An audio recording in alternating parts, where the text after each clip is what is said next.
Welcome to Inter-Party Conflict, the podcast where we answer your questions so you can have the best tabletop gaming experience possible. I'm Gabe. And I'm Jeff. And today we're going to answer your questions. To start off, though, Jeff, how are you doing today? Not too bad. How you doing? I'm doing pretty good. I've been pretty busy and hoping to have a good experience with this. Yeah, this should be fun. Welcome to Inter-Party Conflict. Welcome to Inter-Party Conflict. Welcome to Inter-Party Conflict, the podcast where we answer your questions so you can have the best tabletop gaming experience possible. My name is Gabe. I'm your favorite host, Gabe. And my name is Jeff. And I'm your other favorite host, Jeff. And we're going to answer your questions today, but first, I have a question. Jeff? Yeah. Gabe? How are you doing? How are you doing today? What are you drinking? My name is Gabe. My name is Jeff. And I am Justin from Crit Academy. And we have two very special guests with us today, Grant and Chris from the Hardy Dice Friends. Hello.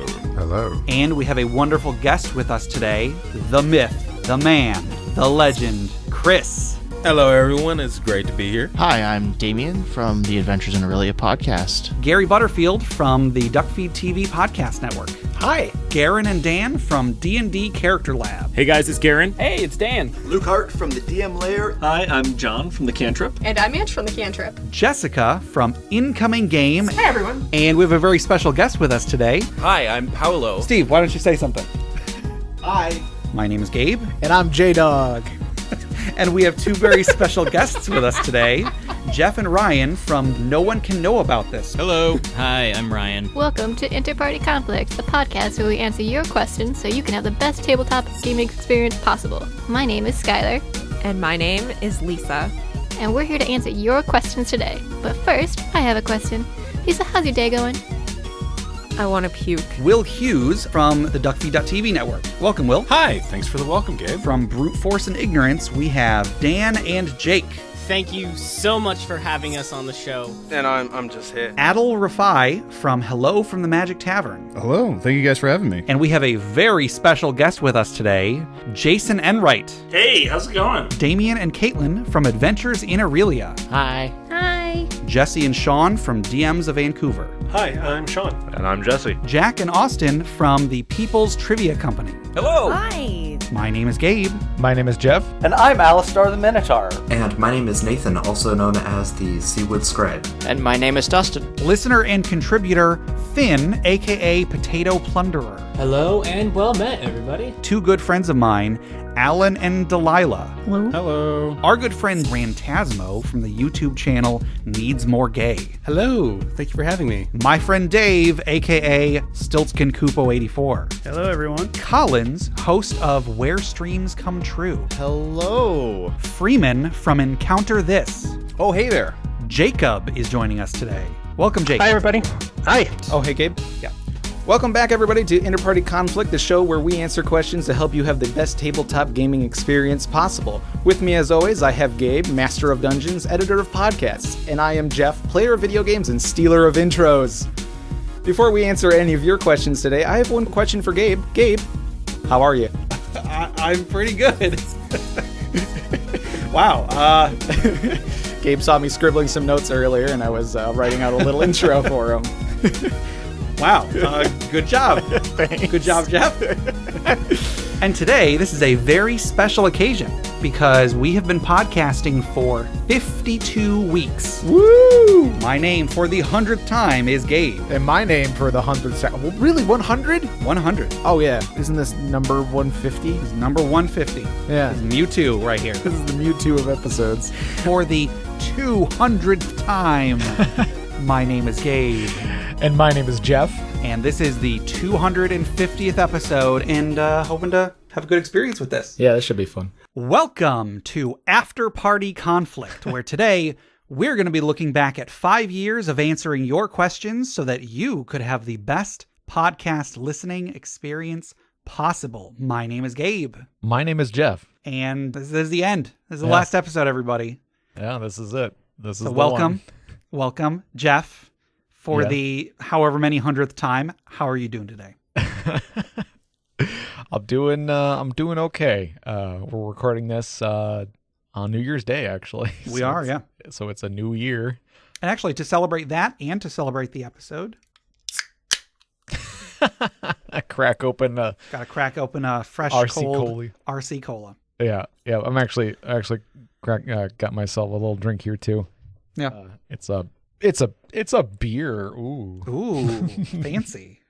Right. Yeah. It's an IPA, which I've acquired the taste of. I didn't used to. I used to not like them, but now I kind of do. Sure. But that's whatever. Yeah. So that's my beer snob showing. So today we've got some fun stuff planned for you listeners. I'll give you a little outline so that you can know what we're doing. Because otherwise, I like when things are structured, and I like when I'm listening to stuff and it's structured, so I know what to expect. I don't want you guys to think that it's just going to be like, I don't know, an hour and a half of us patting ourselves on the back or whatever. There's going to be plenty of that, but this still has a structure of a normal episode, but it's kind of. It's just like a wrap up.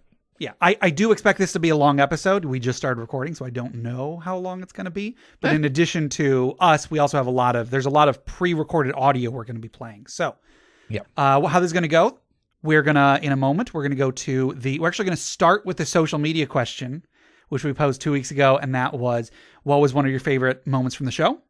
We're going to give some of our favorite moments. We also have some listener submissions of favorite moments.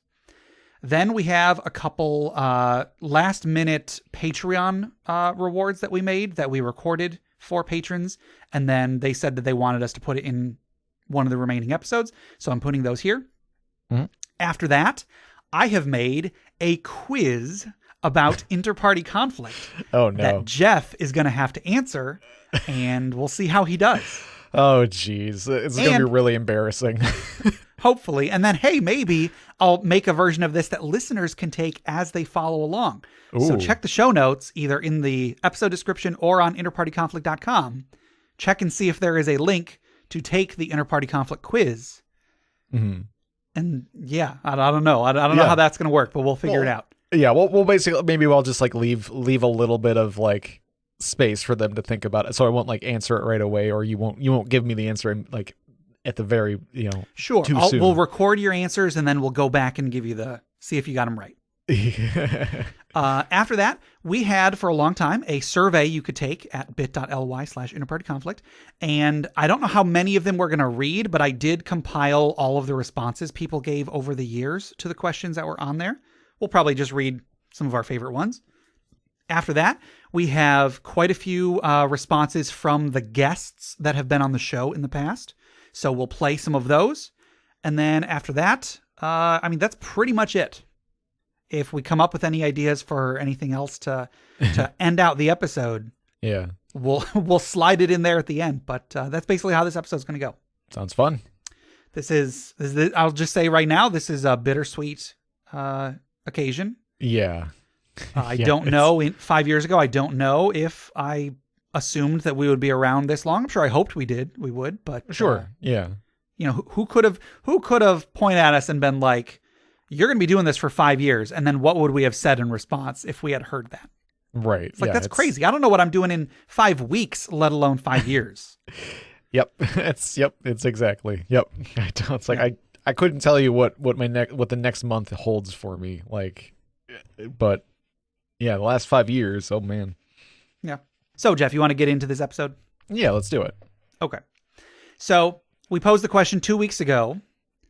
What was one of your favorite moments from the show? Jeff, do you have any specific moments from the show that really stand out in your memory?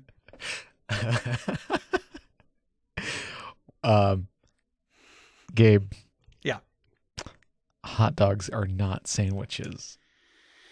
I don't care what anybody says. They're not sandwiches. Like, I get they're technically sandwiches because most foods are sandwiches, just on a like technical level, on like a legal level.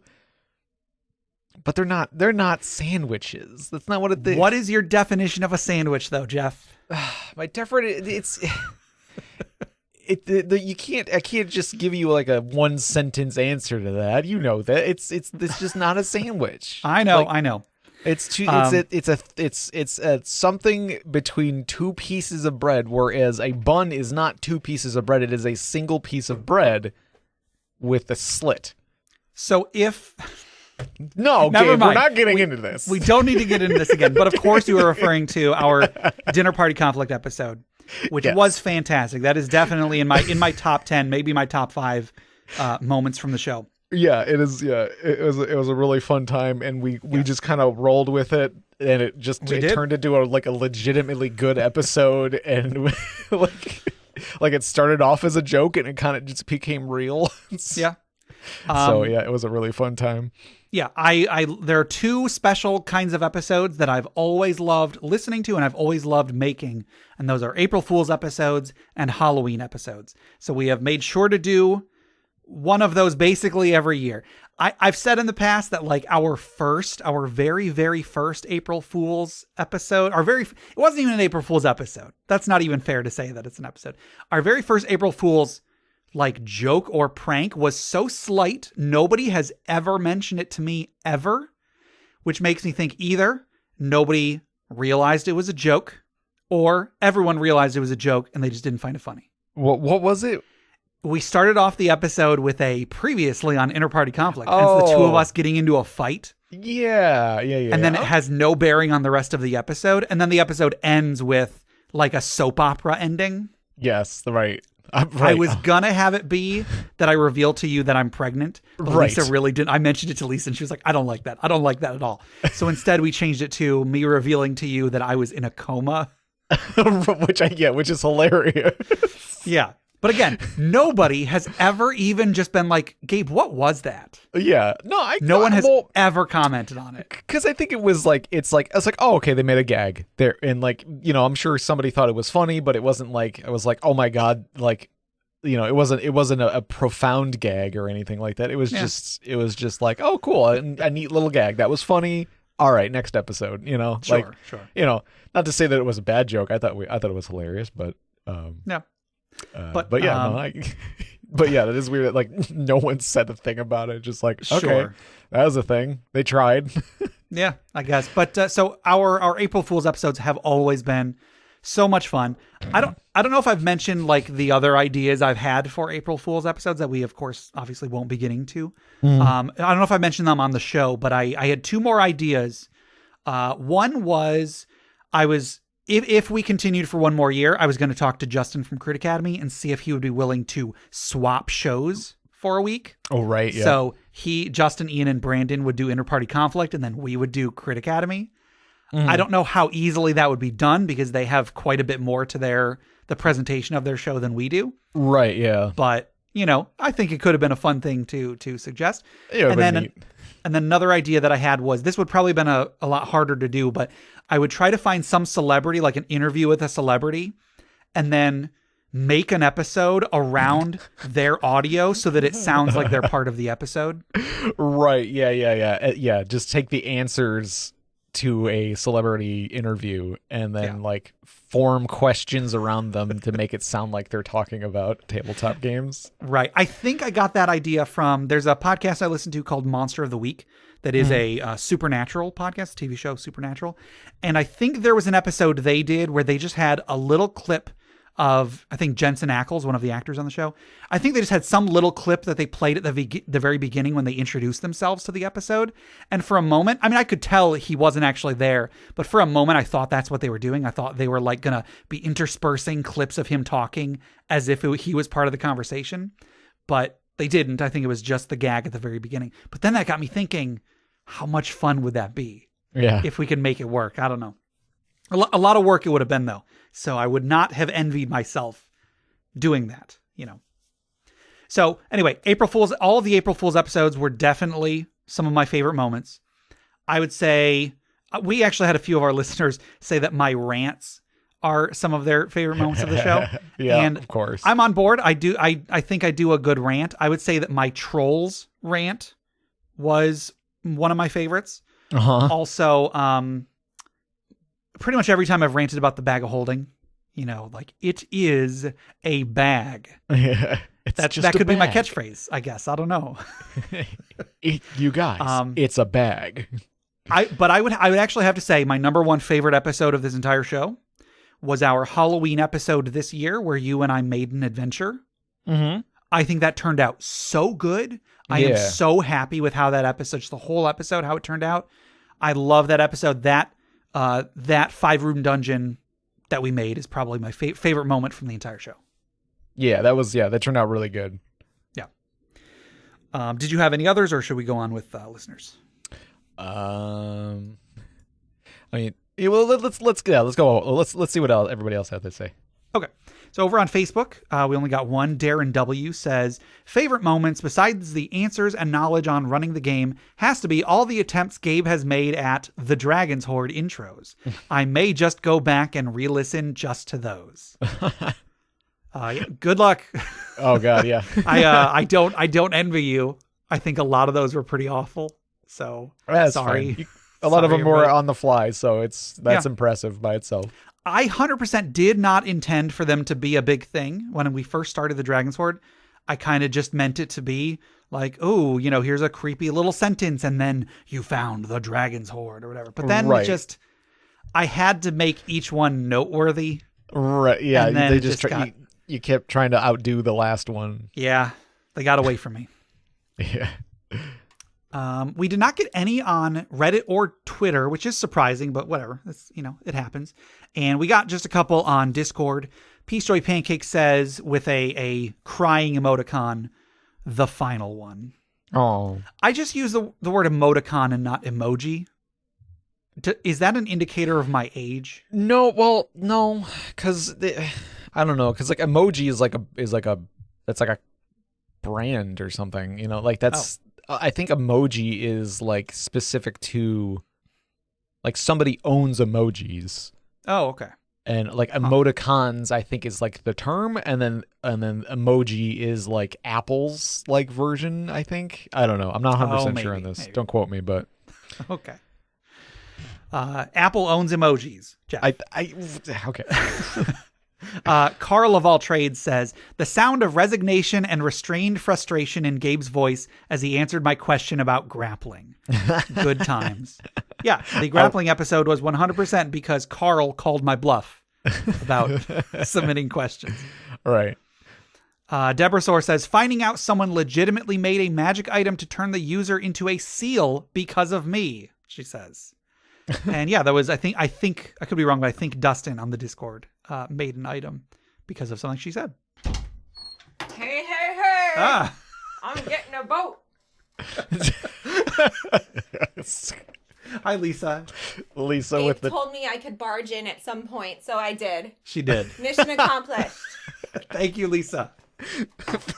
Thank you for that timely Family Guy weird or Fat Albert reference. Yeah, the Family Guy's reference to Fat Albert from like 2006, from a long time ago. Della Reese's. And yes, and Della Reese. Della Reese, right? Reese is getting a boat. You're ruining my bit. Now this is all going to the scrap cutting room floor. I will leave in the first part. I love you. Super Hands rules. What if I left that whole thing in? Yeah, that's fine with me. And that's actually everybody. There were a couple more posts on Discord, but they're about something else. So yeah, not very many on here. Those are all of the text responses that we got, and that's fine. I wasn't expecting a ton of people to respond for this. It's not going to be on a standard episode, but we do also have a few listeners did submit audio for this. So I'll be playing those in just a moment. And then also some of our guest messages that are going to be later in the episode do reference this. But believe me, when I was trying to put this episode together, I wasn't sure how to separate those out. So you'll be getting some of those later. Some of the guest messages later will reference this question. So anyway, first off, we have a message from Alistar the Minotaur, aka Taylor, who was a guest, but he sent in 2 different messages, one for the social media question and one as a guest send-off. So here is his first response. Once again, Alistar the Minotaur. Hey guys, it's Alistar the Minotaur here. I just wanted to share my personal favorite moment in the podcast. It was when the question was asked, what is your favorite fantasy-themed movie or TV show or whatever? And my response was the Clash of the Titans, Wrath of the Titans, and Remember the Titans. And the pained, exasperated sigh that Jeff let out warmed my heart so much that it's got me through the entirety of COVID. So, Jeff, thank you. You guys have a great rest of your lives, and it's been a blast. Take care, guys. Gobble, gobble, gobble. And next up, a response from Arcanist Winterbrand. Hey, Inter-Party Conflict. This is Arcanist Winterbrand coming to you from the cold land of Minnesota. Man, it was really tough to hear that you guys were throwing in the towel after 5 years, but I have to say that's a really impressive time to be running for your podcast. And I think I speak for the community when I say that having you guys to be able to listen to, man, what a joy that's been. We have to absolutely just be so thankful that you guys have put in all the time and energy that it clearly shows. But yeah, what a treat.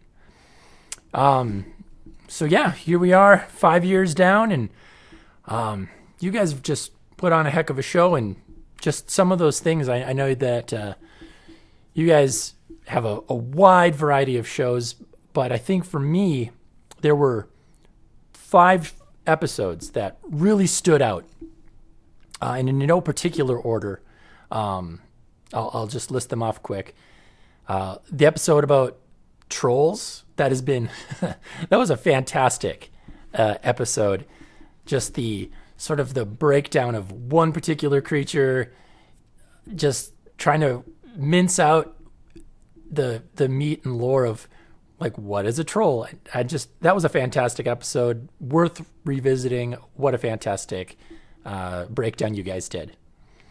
Who could forget the episode about the Tarrasque and Gabe's very strong opinion, shall we say, on the matter.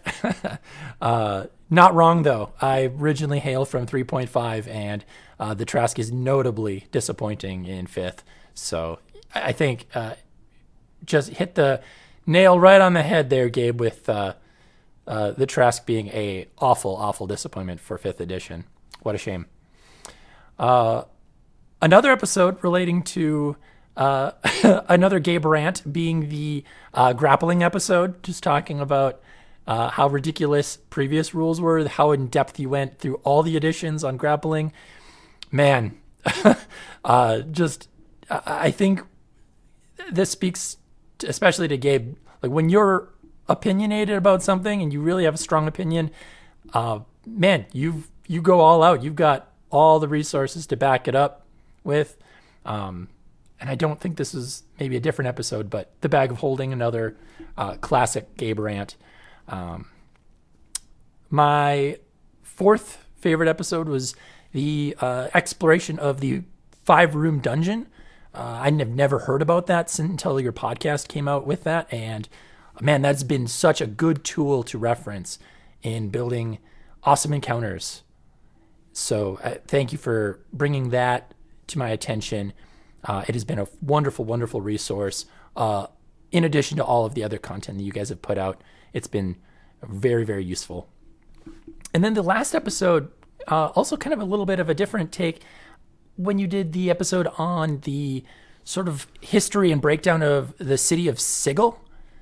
What a good episode. I'd never heard of any of that lore before.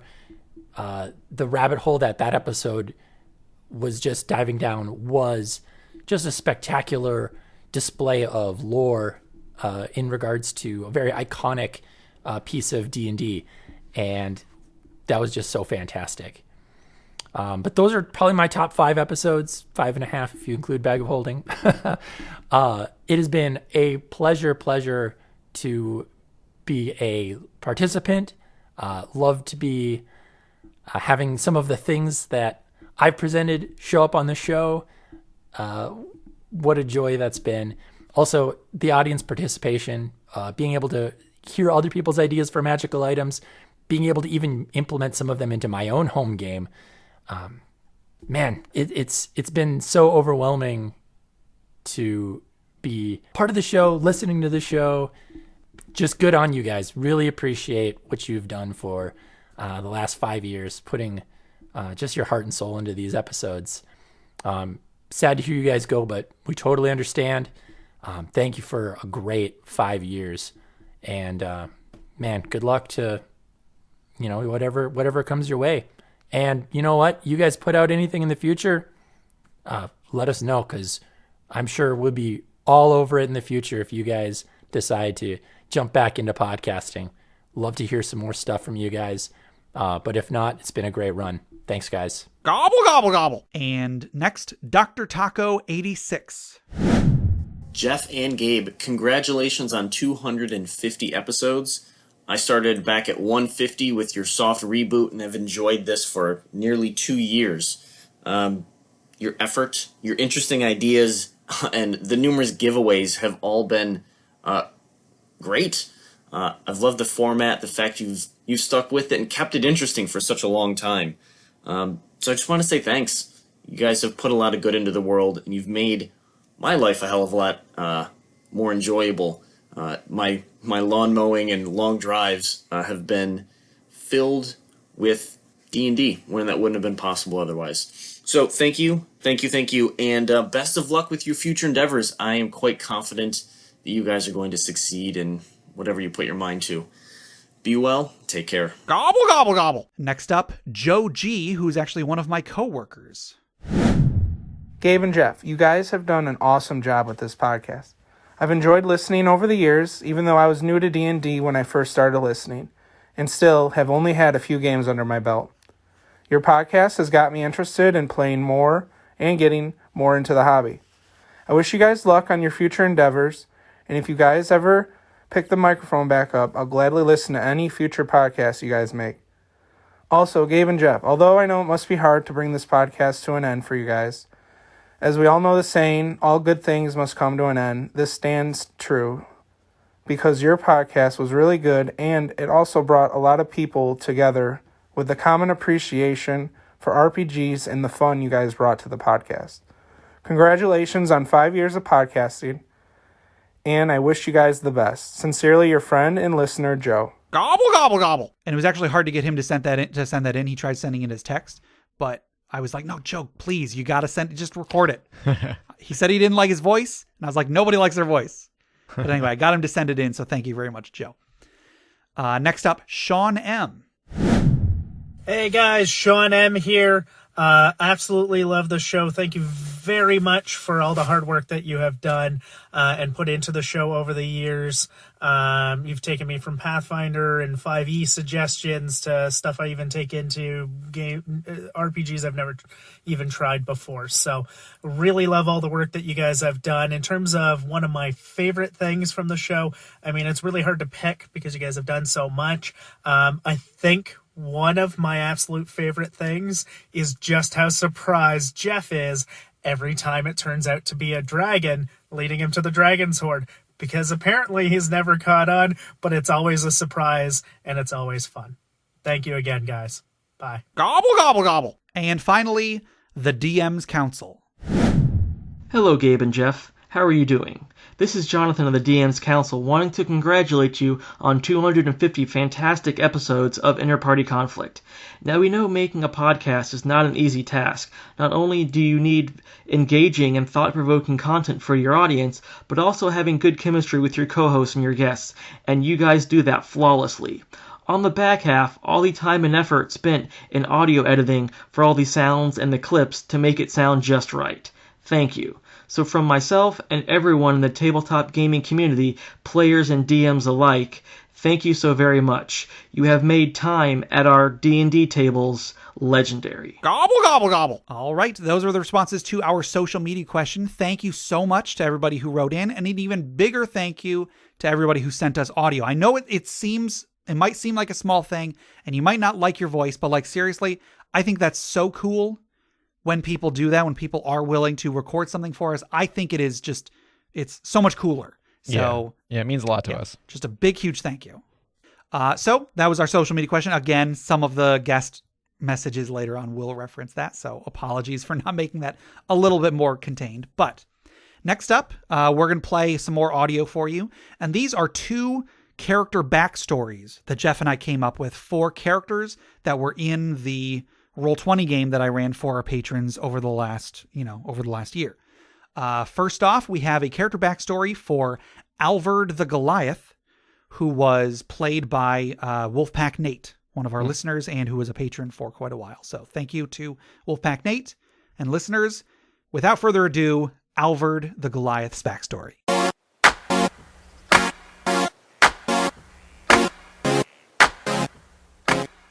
Hey there, my name's Gabe.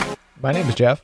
And today we're going to be coming up with a character backstory for Wolfpack Nate's character, Alvard. Alvard was, if I am not mistaken, I feel bad that I don't remember which class he was. I believe he was a Goliath barbarian. Okay. He might have been a Goliath fighter. Nate, I apologize that I don't remember which of those it was. Alvard was with us for a few sessions of our Roll20 game. I don't think he was not there for the last one. I think he was there when they fought the deity. Okay. If I'm remembering that incorrectly. Again, Nathan, I apologize. So I kind of got Nate's character into the story really quickly. He didn't really tell me anything about his backstory at the time, because I kind of just they were in the middle of a thing that was going on and I needed to just kind of usher him in. So the party was in town and the mayor had just been assassinated, I think, is when I brought him in. And I think just the easiest way was I told him, hey, you are working for the town guard. And so he was working for the town guard. And then the head of the town guard was just like, hey, party members, here's Alvard. He's a new guy. He'll work with you. And then, go off and solve this mystery. And so I kind of forced that on him. I don't think he objected or anything, but the impression I've gotten is that he was more of kind of like a wanderer, like a nomad living out in the wilds. Nathan did say that he started writing a little bit of backstory for Alvard, but all he got was Alvard was out wandering and saw a group of bandits attacking the town and rushed over to help. Head of the guard offered him a job and he took it, not having much else to do or purpose since leaving his clan. So he left his clan. So we know that he was part of a clan of Goliaths. I also know that over the course of the campaign, he did develop a fairly close friendship with Peaceroy Pancake's character, Fiona, who was a gnome cleric, gnome storm cleric. And I believe there was talk of possibly in future adventures, the two of them teaming up where she would sit on his shoulders and fire lightning bolts or something from his shoulders. Mm-hmm. So he got along with her pretty well. Gotcha. So I guess what are some things we can come up with for Alvard's backstory? Well, anytime I think about Goliath, I always think about Goat Ball. Okay. And I don't know if Goat Ball is something that's ever carried over from different editions. Well, tell you what, I was one of the people that created this campaign setting. So yes, there is Goat Ball. Nathan, if you're not familiar with Goat Ball, it was a game that Goliath played where I think it was a pouch made out of goats. Was it goat skin or was it a goat's stomach? I can't remember. I feel like it was made out of it was just like a tangled ball of goat hide or something like that. Okay. That's probably what it was. And so it was just kind of like a football. It was a pig skin, but it was a goat skin. Right. And I think it was that they would play in a pond or a marsh or something. Right, yeah. And they would throw the ball and there was a whole mechanic around throwing the ball to someone, and then you had your Goat Ball AC that you had to hit in order to accurately throw the ball in a way that they can catch it. Yeah. I think. So yeah, Goat Ball was a sport that debuted in Races of Stone back in 3rd edition. Right. Yes. So hey, do you want to maybe say that Alvard was a Goat Ball champion? Right. Yeah. I was thinking he's sort of I don't know how old is he? Shoot, I don't know. Oh yeah. Adult. Well, age. It could be a retired Goat Ball athlete or something like that, or maybe not retired, but a former.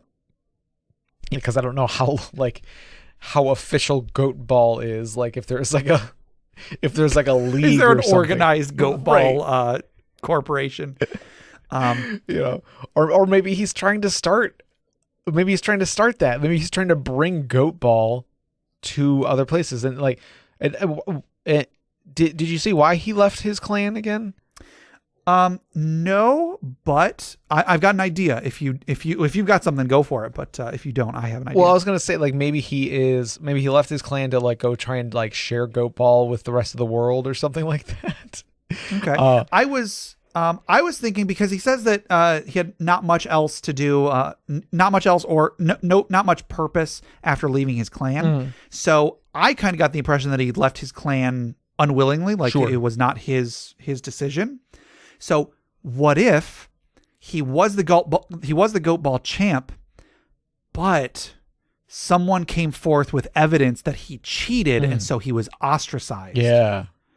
Whether he actually cheated or not, maybe someday he would be able to find the person that was actually responsible and then, exonerate himself. Right. Maybe it was his rival, Drovla. It's Alvard backwards. It's his mirror universe self. Right. His rival Drovla was actually responsible for planting some evidence or something and getting him kicked out. Yeah, he's being accused of using performance enhancing spells. Sure. Like it was like a used scroll of of bull strength or something. I love it. Yeah, I love it so much. So yeah, he's an exiled athlete who accused of cheating of drugging. Sure. So it could have been kicked out of there, and then like now he started like maybe trying to just to kind of get by in the world. He's trying to like teach people about goat ball or something like that, but it's not really catching on with outsiders.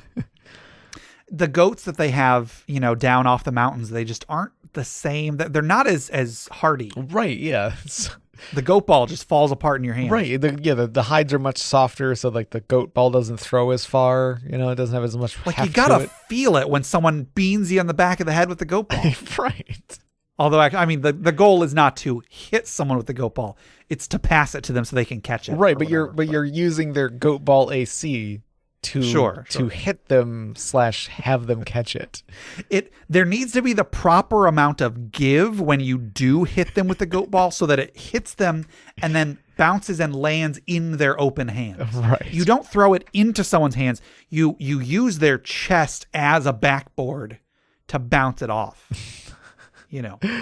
So I liked that Alvar did seem to have this friendship with Fiona, and so that made me think that there was some other person in his life, some smaller person that Fiona reminds him of, and that's why, not necessarily that he was trying to fill this void with some other person, but he sees in his new party member this person from his past that he wishes he could reconnect with. Sure, yeah, I like that idea. So that person could be a younger sibling. It could be like a person of another race that was living with the Goliaths. I kind of like the maybe like a little sister kind of dynamic where it's like he had like when he left he had to leave obviously he had to leave his family behind, but he was really attached to his sister. Have you seen any of the Game of Thrones show? I have not seen any of the show. I've listened to the first audiobook, but that's all. Well, because like basically there's this sort of like brother sister dynamic between Jon Snow and Arya, where like in the first season, the first couple episodes or whatever, where like Jon is going off to join the Night's Watch, and like he's saying goodbye to his sister. He basically like going to the Night's Watch means you're exiled. Yeah, right? You're pretty much exiled. Like it's his, it is sort of like, rather than going to jail, you can be like, I want to take the black and go do the Night's Watch thing. And so you're basically exiled and you're forced to protect the North or whatever. So yeah, he like, it could be in a similar way exiled and like have to, say goodbye to his little sister or something like that. So there could be like, he might yeah, just like really missed his little sister, and like the last time he saw her, she was very small, and so like he sees this smaller person, and like, you know, yeah, again, not exactly trying to like purposely fill the void in his life or anything like that, but he has like a soft spot for smaller things that, you know. Sure. So yeah, like he could be like taking on a like a big brother role in that regard. Okay. So the place that the campaign ended in was, there was this town called Welcome. It was this town that was like run by a goddess. It's this community of it's kind of a utopia. Like everybody there pitches in. There's no violence is allowed. Everybody, they do their part. Everybody works. Everybody plays. Everybody eats. Everybody, just has a great time, I guess. And I believe when they first got there, Alvard befriended, I don't remember if I gave the character a name. I don't remember what their race was called, but there is a race of like dragon centaurs that live in this world. And he befriended somebody there. I don't really think much happened between them. Like, I don't think there was very much interaction between them, just because we didn't really get to spend much time there before the campaign ended. But I like to imagine that maybe after they've settled down a bit, after they defeated the deity that was attacking Welcome, Alvard signed up to teach kids how to play goat ball. Mm-hmm. So like maybe he and this dragon centaur took up the role of like coaches and fitness instructors, got a bunch of all the kids in the community, got them together, and then taught them the basics of athletics, basics of running, jumping, climbing, and then, started up a goat ball tournament or league or whatever. Yeah. Because I don't think I really went into much about what sort of activities people did in Welcome. So yeah, I love the idea that he brought the wonder of goat ball to this little farming community. Yeah. So looking at the picture for goat ball that was in Races of Stone, it's basically it looks like it's taking place on a river or something, where it's just like they're hopping along rocks along the river. That's what it was. Okay. And it does look like it's basically this lumpy mass of goat hide that they're chucking at each other or trying to pass to each other. So maybe there's like a dodgeball sort of aspect to it, and also a like closer to maybe a football aspect, or like a American football aspect to it. I don't know. I haven't read the rules for it in a very long time. Like, they give the rules for goat ball in that book. Yeah. There may have been, you can pass it to a member of your team, but you can also, if you hit someone with it that is not on your team and they don't catch it, they get penalized or something. Yeah, they get like the picture has somebody tossing at somebody. It looks like somebody's getting hit by it and falling over. Yeah. There's also two Goliaths wrestling with each other in the foreground. Just part of the game. Yeah, that might just be part of the game where you can tackle each other even if you don't have the ball. Yeah. I don't know. So goat ball is the answer, yes. Nathan. You got some goat ball in your backstory. You were a famous goat ball athlete who was then shamed, who was then wrongly shamed, and is trying to make do with his life of exile. Maybe try to earn back the honor of his clan.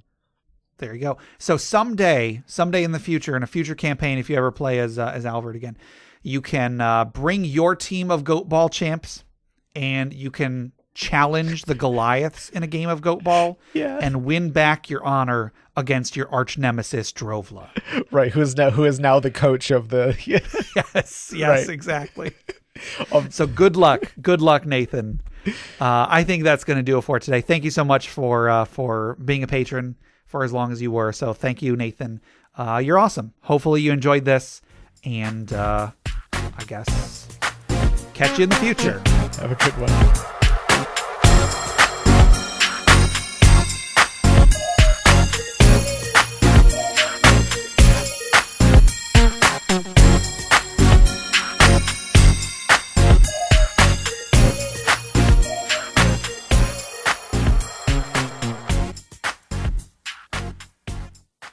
And then next up was the final of the patron backstories that we did. This one is for Fiona the Storm Cleric, played by Peace Joy Pancakes, who also was a patron for quite a while. So big, huge thank you to her as well.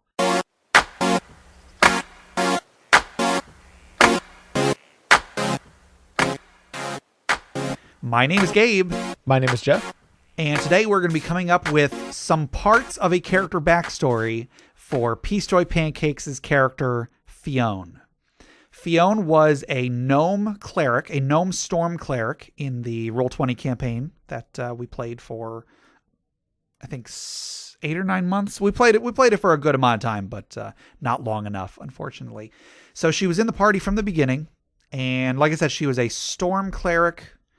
She had 2 javelins of lightning. I think she started with one, and then I gave the party another one after a little while, so she had another one. And I'll say one noteworthy thing that she did that I think really established her personality pretty well. I've mentioned to you, Jeff, that the party eventually got to this town called Welcome. It was this utopia where everybody pitched in. It was run by this goddess and so on. Mm-hmm. And Fiona really took exception to the fact that everyone was kind of under mental control while they were in this town. Like, from the moment they got there and they came face to face with this goddess, Fiona did not trust her. As the dungeon master, I don't really think I did anything to overtly make her seem sinister. However, I didn't necessarily want to tell everybody, you don't feel that this is sinister. So, right.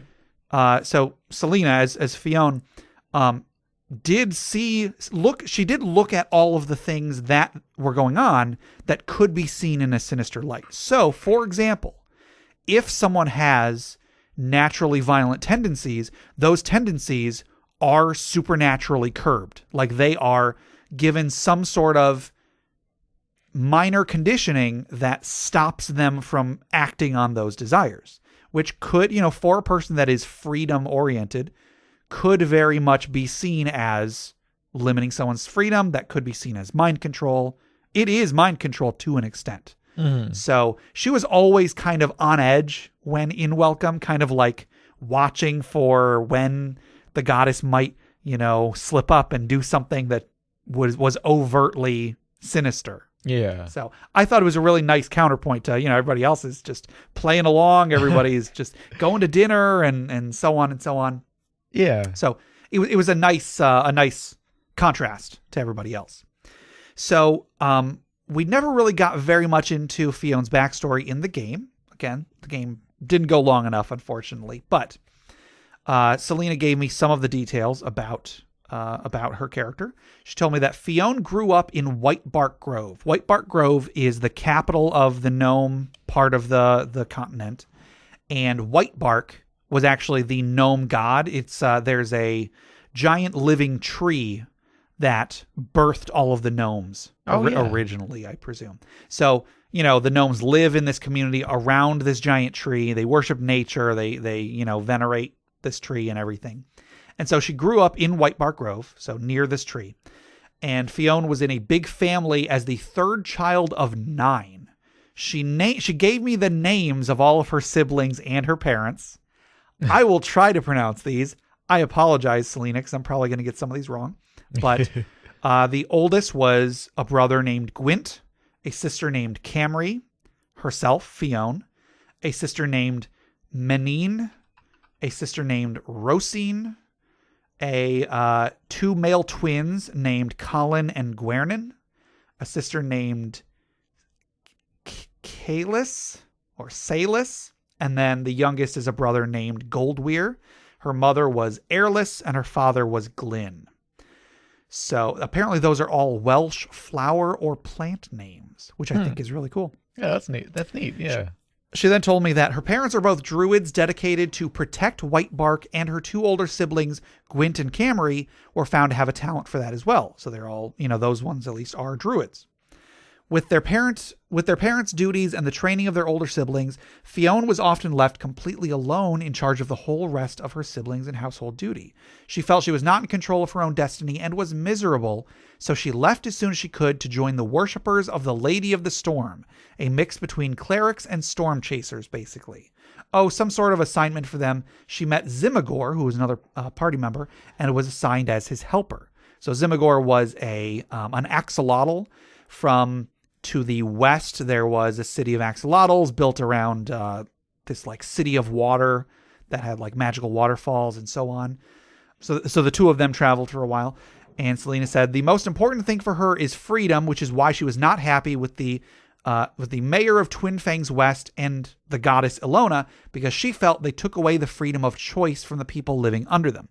I forgot to mention that the mayor of Twin Fangs West, who was a major NPC in the first part of the campaign, was eventually found out to be a dragonborn that had been using illusion to disguise himself as various people over the years. So actually, he had been mayor of Twin Fangs West for decades.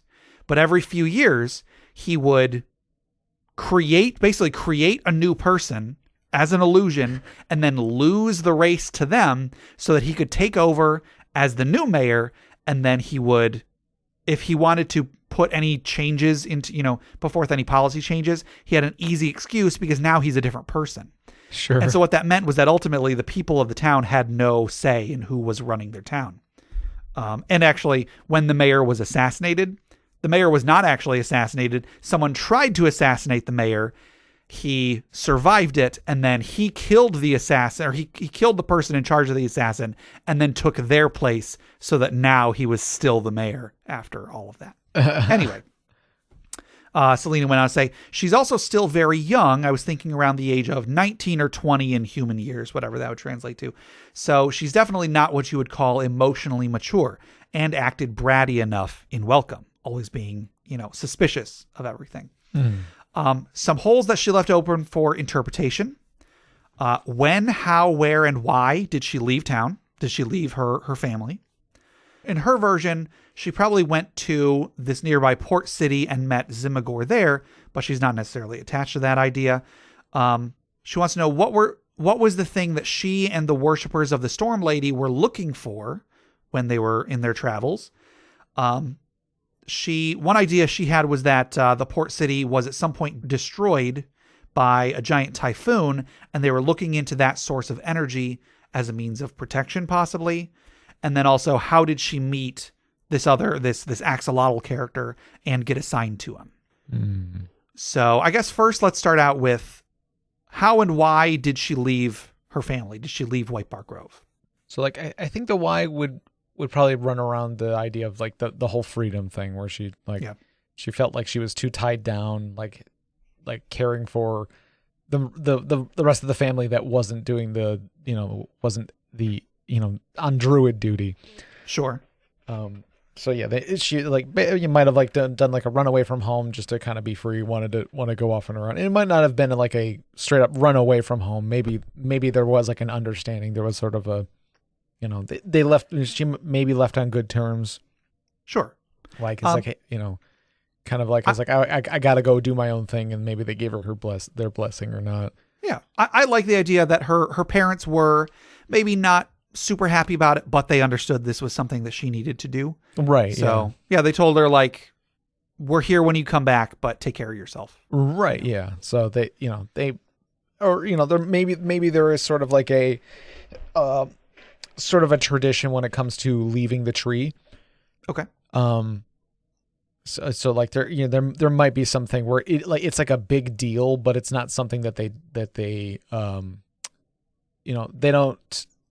they don't turn away from it. Like it's not exile, but it is sort of like exile. It's like, well, okay, maybe we give you the option of leaving, but if you leave, it's a big deal. You might not be able to come back easily, or okay.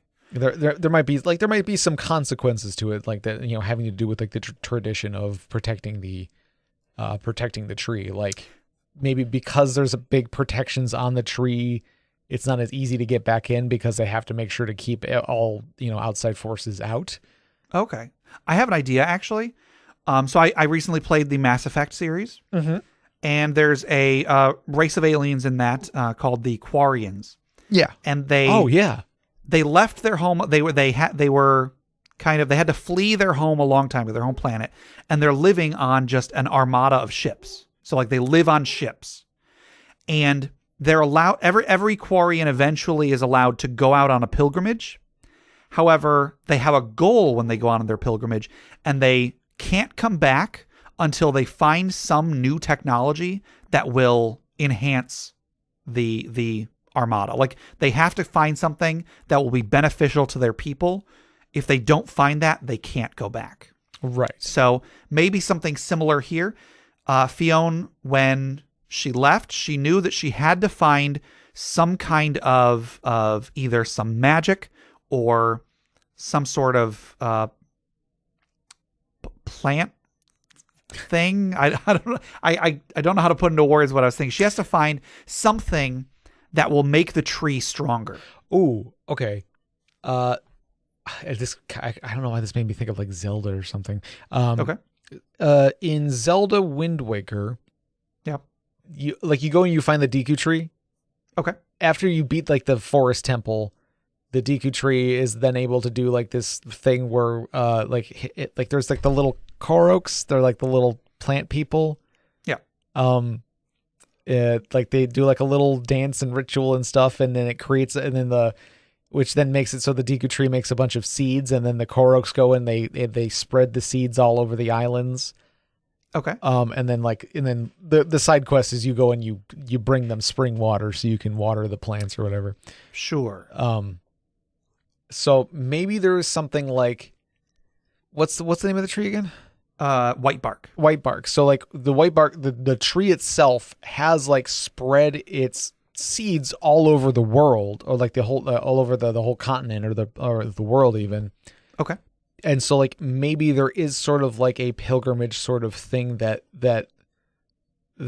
people who do leave the tree can go on, where they have to go and find they have to find descendants of white bark or something. Ooh, okay.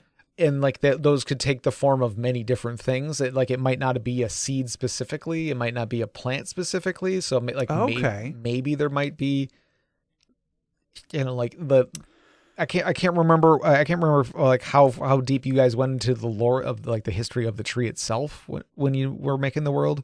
Not very, unfortunately. So I mean, Selena probably knows a lot more about it than I do because she was the one that came up with it. But sure, yeah. So but maybe like the tree itself is sort of a god, and like has sort of like spread its quote unquote seeds around the world. And so like, going and finding these seeds, which are, again, could be anything.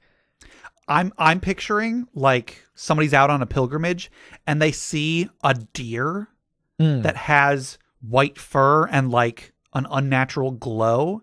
And that deer has actually gotten has like maybe it ate part of a white bark plant or something, but like that deer is now part of white bark, is like one of white bark's progeny somewhere out there. Yeah. So like the blessings of white bark are scattered across the world, and this might be like a thing. So like, what is the because what we're dealing with the how and why. So maybe the reason why she's leaving is she does want to just be free, but in doing so they're like, well, okay, you can leave, but you gotta find a blessing of white bark. Yeah. So like she was able to leave her duties as the the head of the family at the time, I guess. Mm-hmm. And then I'll say, because she was asking, like, how did she meet Zimagor, which was Dustin's character, and then how did she like get assigned to him?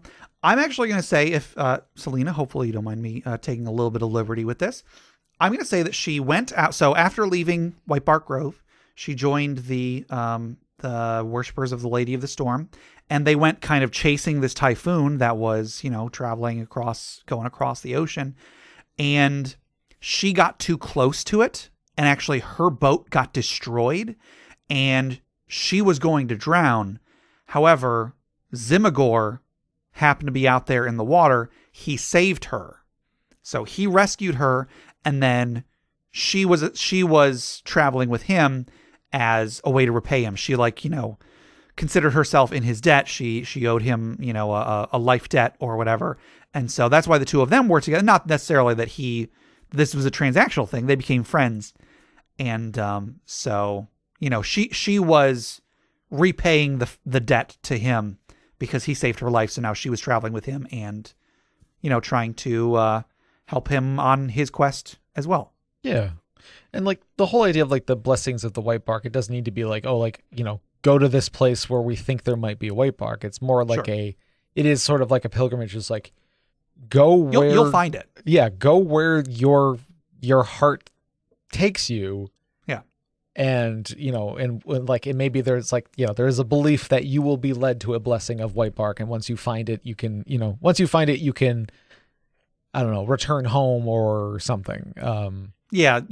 You'll, if it's a true blessing of white bark, you'll be able to retrieve some sort of a token of it, like a tuft of fur from that deer's fur, or part of an antler or a horn or a claw or something, or a seed or a leaf. Or maybe the idea is you're supposed to go out and protect that blessing, because everyone's at home protecting the tree, but the blessings that need their own protection or something. Okay. You must offer yourself to that blessing or whatever, whether it is something that needs to be protected or something that needs to be if it is like you said, like a deer or something, maybe this deer is somewhat intelligent or something and needs some help with needs help with something, or is basically a quest giver or something like that. Okay. Yeah, I like that. It would have been cool to, if we had done this and the campaign was still going, it would have been cool to eventually take Fiona to part of the world where she would find one of these, blessings of white bark and go from there, I guess. Yeah. So, kind of neat. All right. Well, I think that's, I think we came up with enough stuff in there. So Selena, hopefully you enjoyed that. And just thank you for supporting us over the years. It was really awesome of you, and we really appreciate it. Yeah, thank you so much. All right, well, that'll do it for today. So have a good one. Okay, goodbye.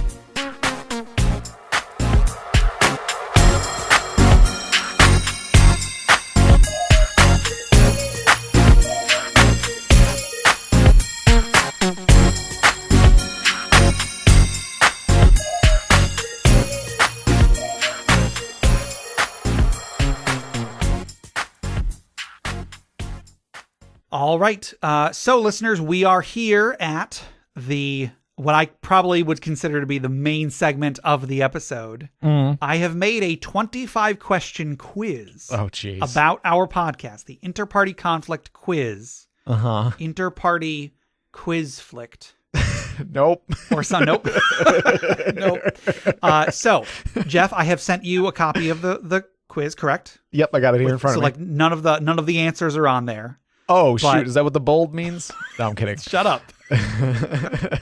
So I've sent you these questions. We're going to go through these, and some of them are basically just going to be numbers. It's how many episodes did we do this? How many guests did this? Sure. And so on. Yeah. Which when I first made this, it was basically just all that. And I had Lisa, actually, I asked the questions to Lisa, and she was like, this is terrible, Gabe. Now, it was probably more terrible for her because she had no context for any of this. Right.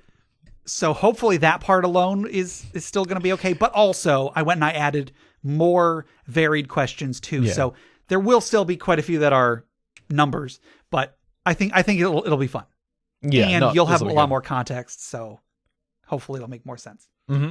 So listeners, if you want to try and follow along at home, unless I didn't put that in the show notes, in which case, sorry. Yeah. All right. Number 1 on the Interparty Conflict Quiz. Mm-hmm. How many episodes on our main feed? And actually, sorry, I should probably say, some of this is going to be, a little bit of this is going to be behind the scenes stuff, but most of it is going to be stuff that people could feasibly know if they listened to the podcast and they really loved memorizing numbers. I don't know. Yeah, right. So, sure. How many episodes on our main feed, so not on the Patreon feed, not on whatever. Okay. How many episodes on our main feed were not recorded in my house? And what I mean by that is neither of us was in my house at any point during the recording. Right. Because we've been recording remotely for quite a while. On the main feed, we had a couple things that we recorded, like in my basement, for example. Mm-hmm. So how many episodes of our podcast was I not somewhere in my house? Right. So the answers are 1, 2, 3, or 4. Right. Okay. So I know well, obviously there's at least one. and I can only off the top of my head I can only think of one, and that was our oh shoot, was that on our main feed? Crap. I think that was the one we're at the library. That one is on the main feed, yes. Yeah, okay. The one where we were talking about podcasts and not necessarily tabletop. Correct. Okay. So that's the only There's one. At least one. 0 is not an option. Yeah, 0 is not an option. So I haven't really helped myself at all. Not at all. I'm trying to think. Okay, was there any other ones that were recorded in the library? Because that's the only other place I can think of on the top of my head that we recorded. Yeah. Let's see. Where else did we ever record at my house? I don't think we did. And where else would we have gone? I'm gonna say 2 because I think there was a second time we recorded at the library, but I don't. Well, no. Hold on. Crap.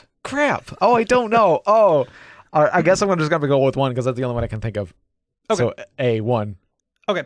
So do you want to wait until the end? No, let's do the answers right away. But like, I just, give it like a beat before you say, before you say the answers, just so people have a chance to like pause and think about it or whatever if they want to. I don't think anybody's actually going to be following along at home. Right. So if they do, it's not going to be like they have to write down all their answers and then go back. Right. Yeah. This way is easier, so they get the answer right away. But there's at least that like second pause of that way they can like think of, they could pause it and think about it if they want to. I don't know. Okay. It's whatever. So, but yeah, just tell me and I want to know the answer. Okay. So Jeff, you said 1, that's your final answer? Yeah. Jeff, 1 is incorrect. Well, okay. It is actually 2. I was going to go 2. However, we only recorded at the library once. Okay. Where did we record this? We recorded at your house once. Did we? Okay. Which episode was it? The second episode 2, Lawyers, Rule, was recorded at your house. Where? In your living room. We just set up in your living room. Wow. It was weird. We recorded one episode here. The next week we recorded at your house. And then when we started recording next week at my house, I didn't know how to get my settings back to the way that I had it the first week. So from episode 3 onward, we had a different, like the audio for episode 1 is really weird. It was only on one audio track. Yeah. Because I changed my settings because we recorded at your house. Right. And I wasn't able to get them back. Yeah. Okay. So yeah. All right. That makes sense. Cause we had done like some recordings at my house for FriendQuest. So we kind of, exactly. Yeah. We were kind of doing that. I think we might have also recorded an episode of FriendQuest that day, or maybe we planned to, but then we didn't. Yeah, okay, that makes sense. All right, I was going to say 2. Now you were going to say 2. Yeah, but I couldn't think of where else it could have been, and I don't remember it at my house, but that makes sense now.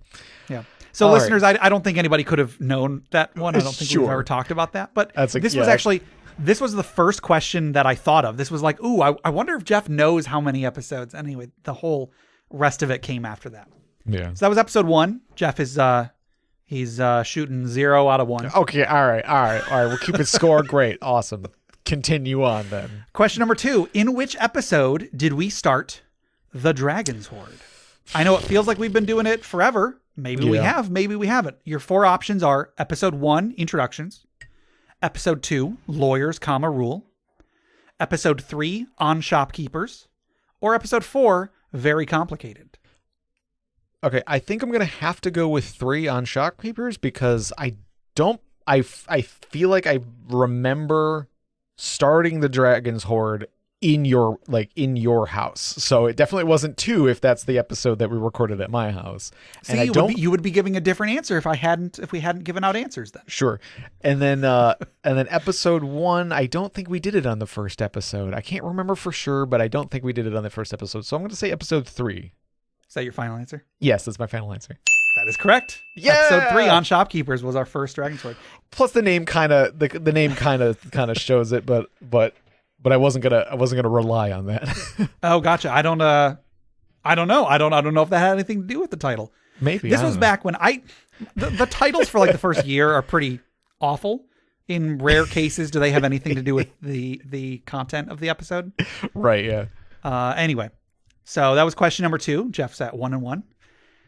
Question number 3. In which episode did we start the funeral pyre? Similarly, it feels like we've just always been doing the funeral pyre, but we very much did not. The show was, for the first 2 episodes, the show was just questions. Yeah.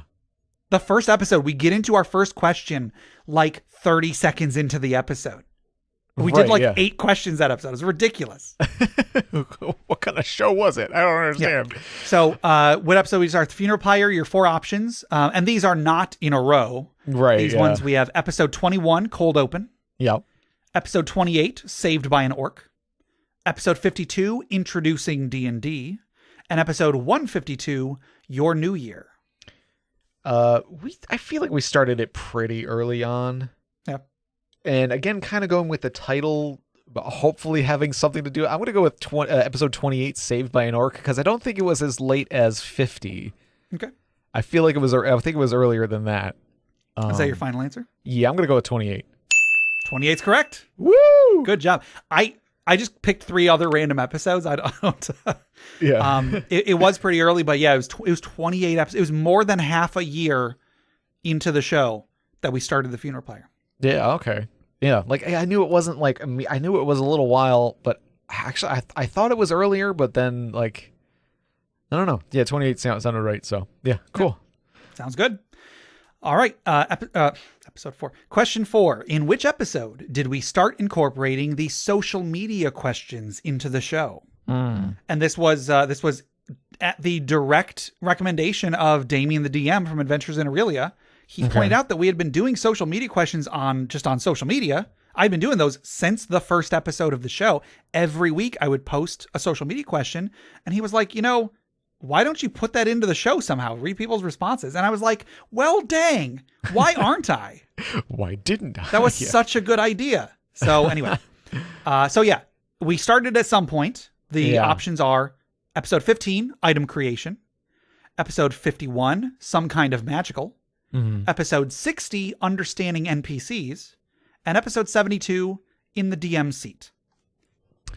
I'm going to go with episode 72 in the DMC because I'm pretty sure it was pretty late in our show that we started doing that. So final answer, episode 72. Episode 72 is correct. Yes. Good job, Jeff. I agree that it feels like it was pretty late, but at the same time, like any number felt like it was pretty late when we were there. Now looking back, 72, now that was like years ago. Oh, right, yeah. But that was still like a year and some change into the podcast. But I do remember it being like quite a ways into the about a year and a half that we came up with that. Yeah. So number 5, what was our first episode recorded remotely? So we did start recording remotely, after the pandemic started. I don't think lockdown had been declared yet. I think we started a little bit before that just to be safe. But anyway, we did. That was the reason we started recording remotely, and I'm happy we did. I'm very happy with the audio quality since then. I feel like it's gotten a big increase. But anyway, so your 4 options are episode 105, Our Story, Not My Story. Episode 151, Everyone Should Start Here. Episode 162, Easy and Safe. And episode 183, Scrollin' and Rollin'. All right. Well, so immediately my eyes are drawn to easy and safe. Yeah. That could be a tell there. So let me think. I think we've been recording remotely. Let's see. So like episode 200. Yeah, it's gotta be easy and safe because of just the number of episodes. Because like we've basically been recording remotely for 2 years at this point. Sure. And that would be 100 episodes. Wait, hold on. Yeah, that'd be about 100 episodes or so, or somewhere around there. So I'm gonna go with 162, easy and safe. That's correct. Woo! And yeah, it wouldn't have been exactly 100 episodes ago because the lockdown was in like April. Yeah. So we started a little before that. So yeah, about 11 episodes after we started our 4th year. Yeah. Yep. Yeah. Good job, Jeff. You're doing pretty good. A rocky start, I think. Should have gone with your gut. Well, I mean, because that second episode, like it was the second episode. I couldn't remember that we recorded that in my house. That was a really long time ago. It's weird. Looking back, it's weird. All right. Not counting actual plays, bonus episodes, or our live episodes. So just regular numbered episodes of the show. How many episodes did we have guests? Your options are 35, 38, 41, or 43. We've had a lot of guest episodes. Yeah. I don't know.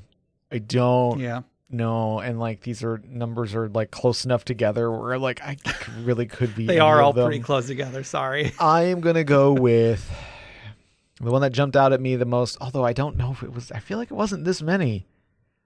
Okay, hold on. It's 5 years. Okay. We had a bunch in a row for a while, and then we didn't have any for a while. Mm-hmm. We went about a year without doing any. Yeah. I don't know. I guess I was going to say 41, but I feel like that's high, but then 38's not that much lower. So I don't know. My gut, well, it wasn't really my gut. It was just my eyes going, ooh, that number. 41 is going to be my answer. Okay. 41 is incorrect. All right. Yeah, I didn't think I was going to get this one. I mean, you were close. The correct answer is 38. 38. Okay. 38. We had 38 episodes with guests. All right. Okay. So the next question is, oh, dang it. Not counting actual plays, bonus episodes, or a live episode, how many unique guests did we have? So like if a guest is on multiple times, they just count once. Right. But if we had an episode with 3 guests, that's 3 people. Crap. Okay. So we've had Justin on like 5 times at this point. Something like that. Sorry, that's not. I'm sorry. I was being a bit cagey because for a moment I thought, wait, is that one of the questions? That's not one of the questions. Yes, I believe Justin was on 5 times. Yeah. Okay. So.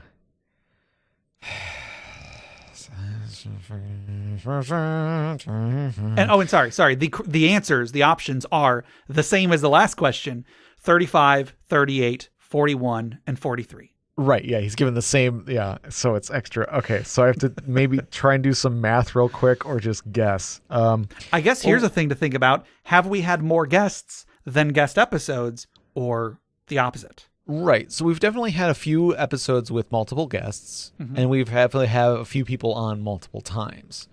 So let me see. Let me see the subject of a future question. Right. Okay, so we've had... let me try and guess, think of the number of times we've had multiple guests on. Okay. So we've had Hardy Dice Friends, Garen and Dan. So that's 2 doubles there. I could maybe think of 5 at the top of my head where we had at least 2 people. Mm-hmm. Did we ever have 3 people? I can't remember if we did. Should I tell you? It's not the subject of a question. I'll tell you. One time we did have 3 people. We had Justin, Ian, and Brandon. True. All on one episode. Okay.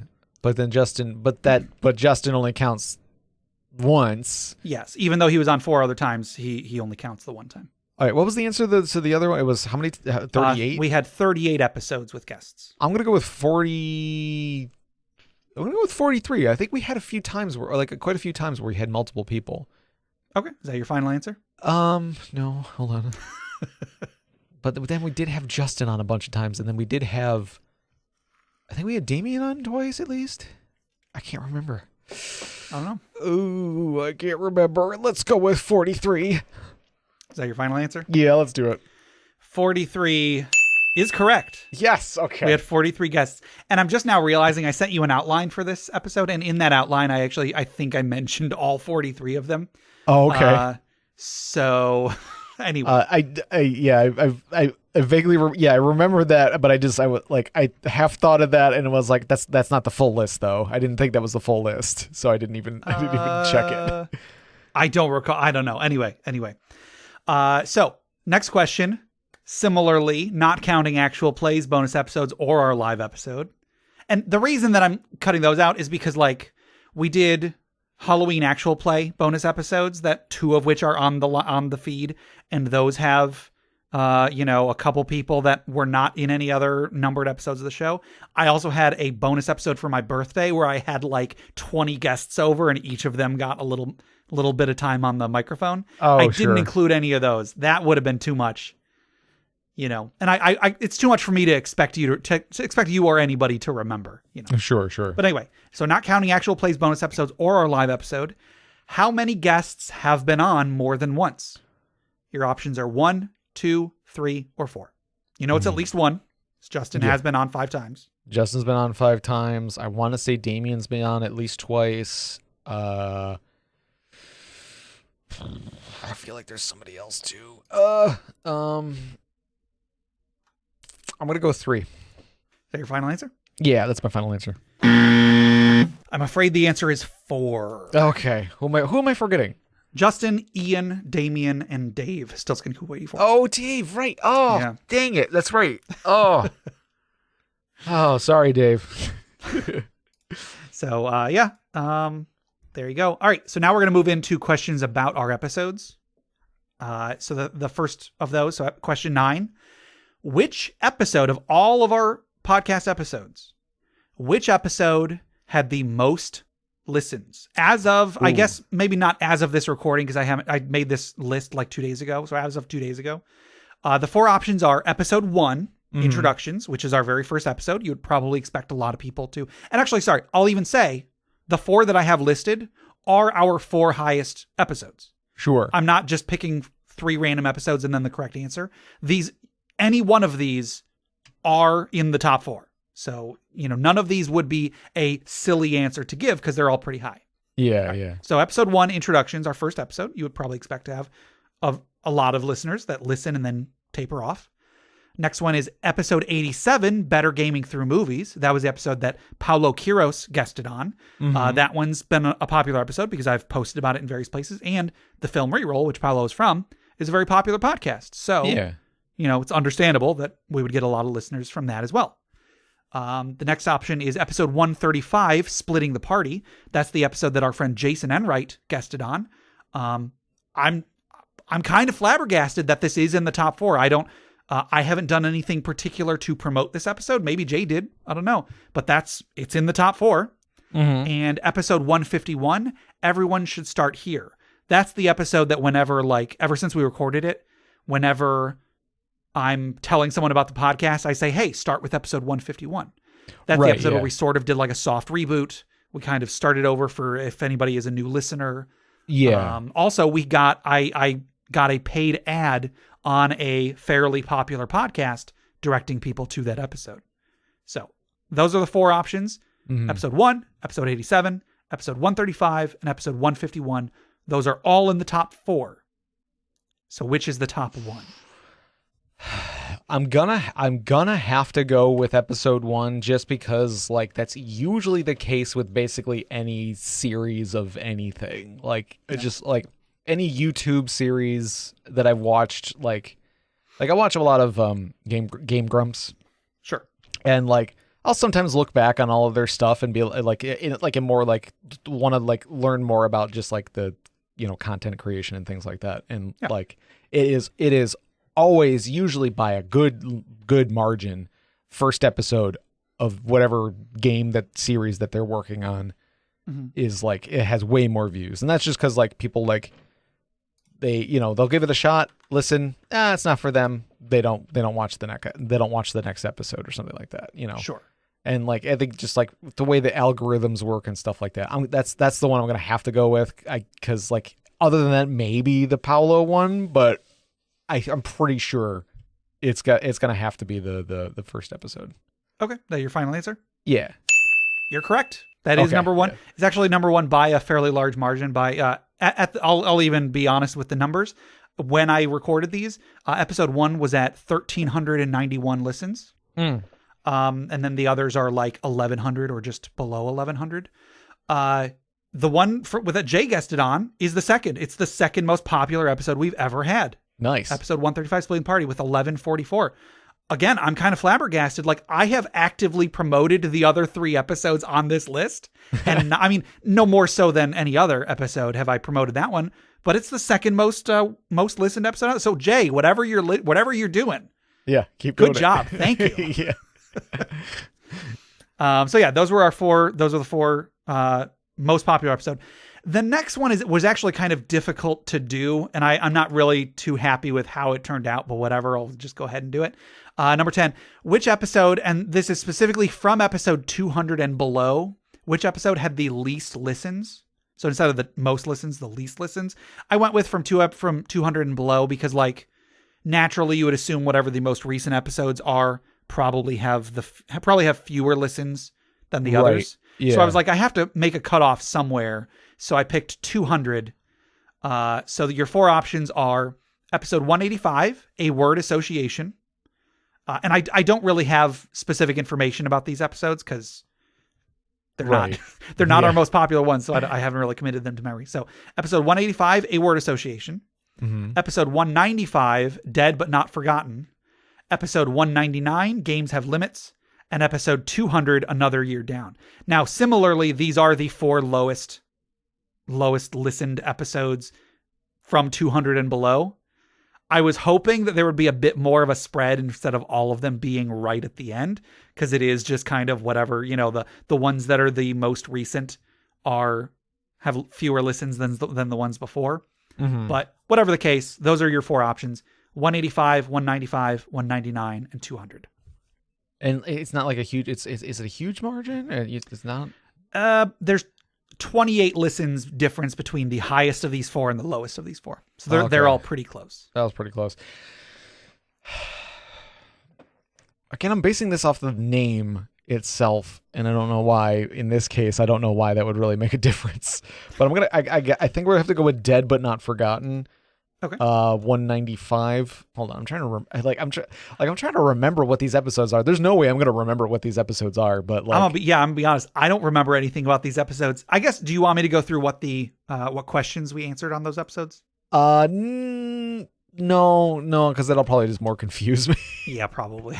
I'm just gonna go with dead without forgotten. It's just gut feeling on the name itself. Like that's all it is. That's all I'm basing this on. Yeah, that's my final answer. That is incorrect. That's actually the one of these 4 that has the most listens. Okay. All right. 468. The answer is episode 200, another year down, with 440. Again, it's just whichever one's the most recent. That's the one with the fewest listens. I was hoping that wouldn't be the case, but whatever. Yeah, it is what it is. I figured there was a chance of that, but yeah. But also, it's like, it's the end of a year. You would think, a bunch of people are going to tune in to listen to that one, but no. Right? Yeah, it's the round number to round number, maybe more likely to listen to that. Yeah. So oh well. Anyway, so question 11: what was our longest standard episode? Oh. And so again, these are our 4 longest episodes. Not count this one will probably be longer than most, if not all, of these 4. I'm just foreseeing this one being a pretty long episode. But so yeah, again, the 4 longest episodes, we have episode 151. Everyone should start here. Mm-hmm. That was a pretty beefy episode. That was the episode that we did the soft reboot, and I directed everybody to that one. So on. Right. We talked about how to play D&D. Episode 240, Big Borrowed Evil Guys. That was the episode that Freeman Easton from Encounter This guested on. Episode 249, Not My Problem. That was the episode just a couple weeks ago. We talked about problem players. And our most recent episode 250, Exit Stage Left. I'm gonna. I guess I gotta have to go with the 151. Everyone should start here because like we're going over all of D&D basically. Yeah. Is that your final answer? Yeah, I'm gonna have to go with that one just because like I feel like that we would have been very long-winded on that. So we were an hour and 58 minutes. That episode, hour 58 and 7 seconds. But that was not the longest episode. Oh, that was the second longest episode. All right. The number 1 longest episode was episode 240, Big Borrowed Evil Guys with Freeman. That episode we just kept going. Oh, that's 2 hours, 2 hours, 5 minutes, and 2 seconds. Jeez, you know what? Yeah. Ridiculous. And then Not My Problem was 157:49. and exit stage left was 152.38. I feel like I gotta go back and listen to that episode again because we did we just did just keep going on that one. Just kept going. Yeah, it was good. We had Damien on a few weeks ago, and that episode when we recorded it was pretty long, and he was joking that it was going to be our longest episode to date, but after edits, it's not even in the top 4, which is kind of shocking. We've definitely had some longer episodes. I guess I feel bad that like our last 2 episodes were just freakishly long, but I guess that's to be expected. Right? Yeah, we're closing it out. That makes sense. Yeah. So in the same vein, I guess, question 12.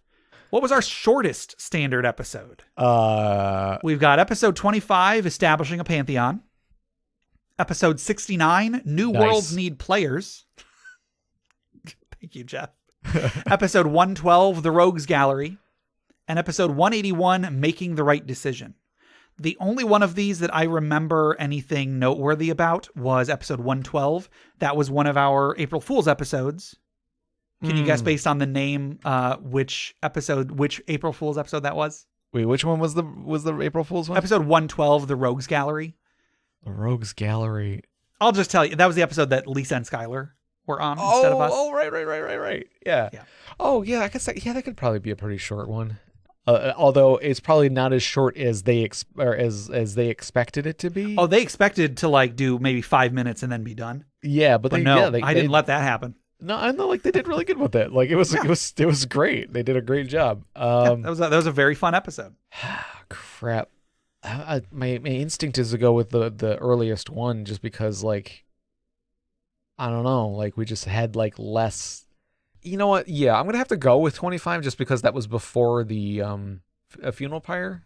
Let me go back at our because I think that was like questions and 28. Right? That was funeral pyre was 28. Yeah. Yeah, so I'm gonna have to go with that just because we at least had one less segment, and then we definitely didn't have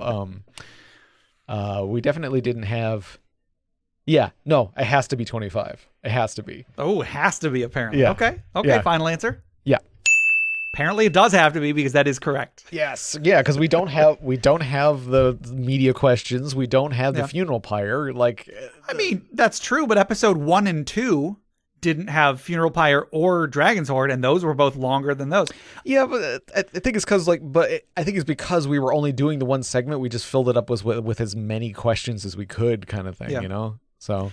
For the longest time, I actually thought that episode 2 was our shortest episode. Like in my memory, I just remember it. I think I had to leave early or something that day. Like as soon as we were done recording, I had to leave. I had to go somewhere. So in my mind, I've just always been thinking, oh yeah, episode 2 was our shortest episode.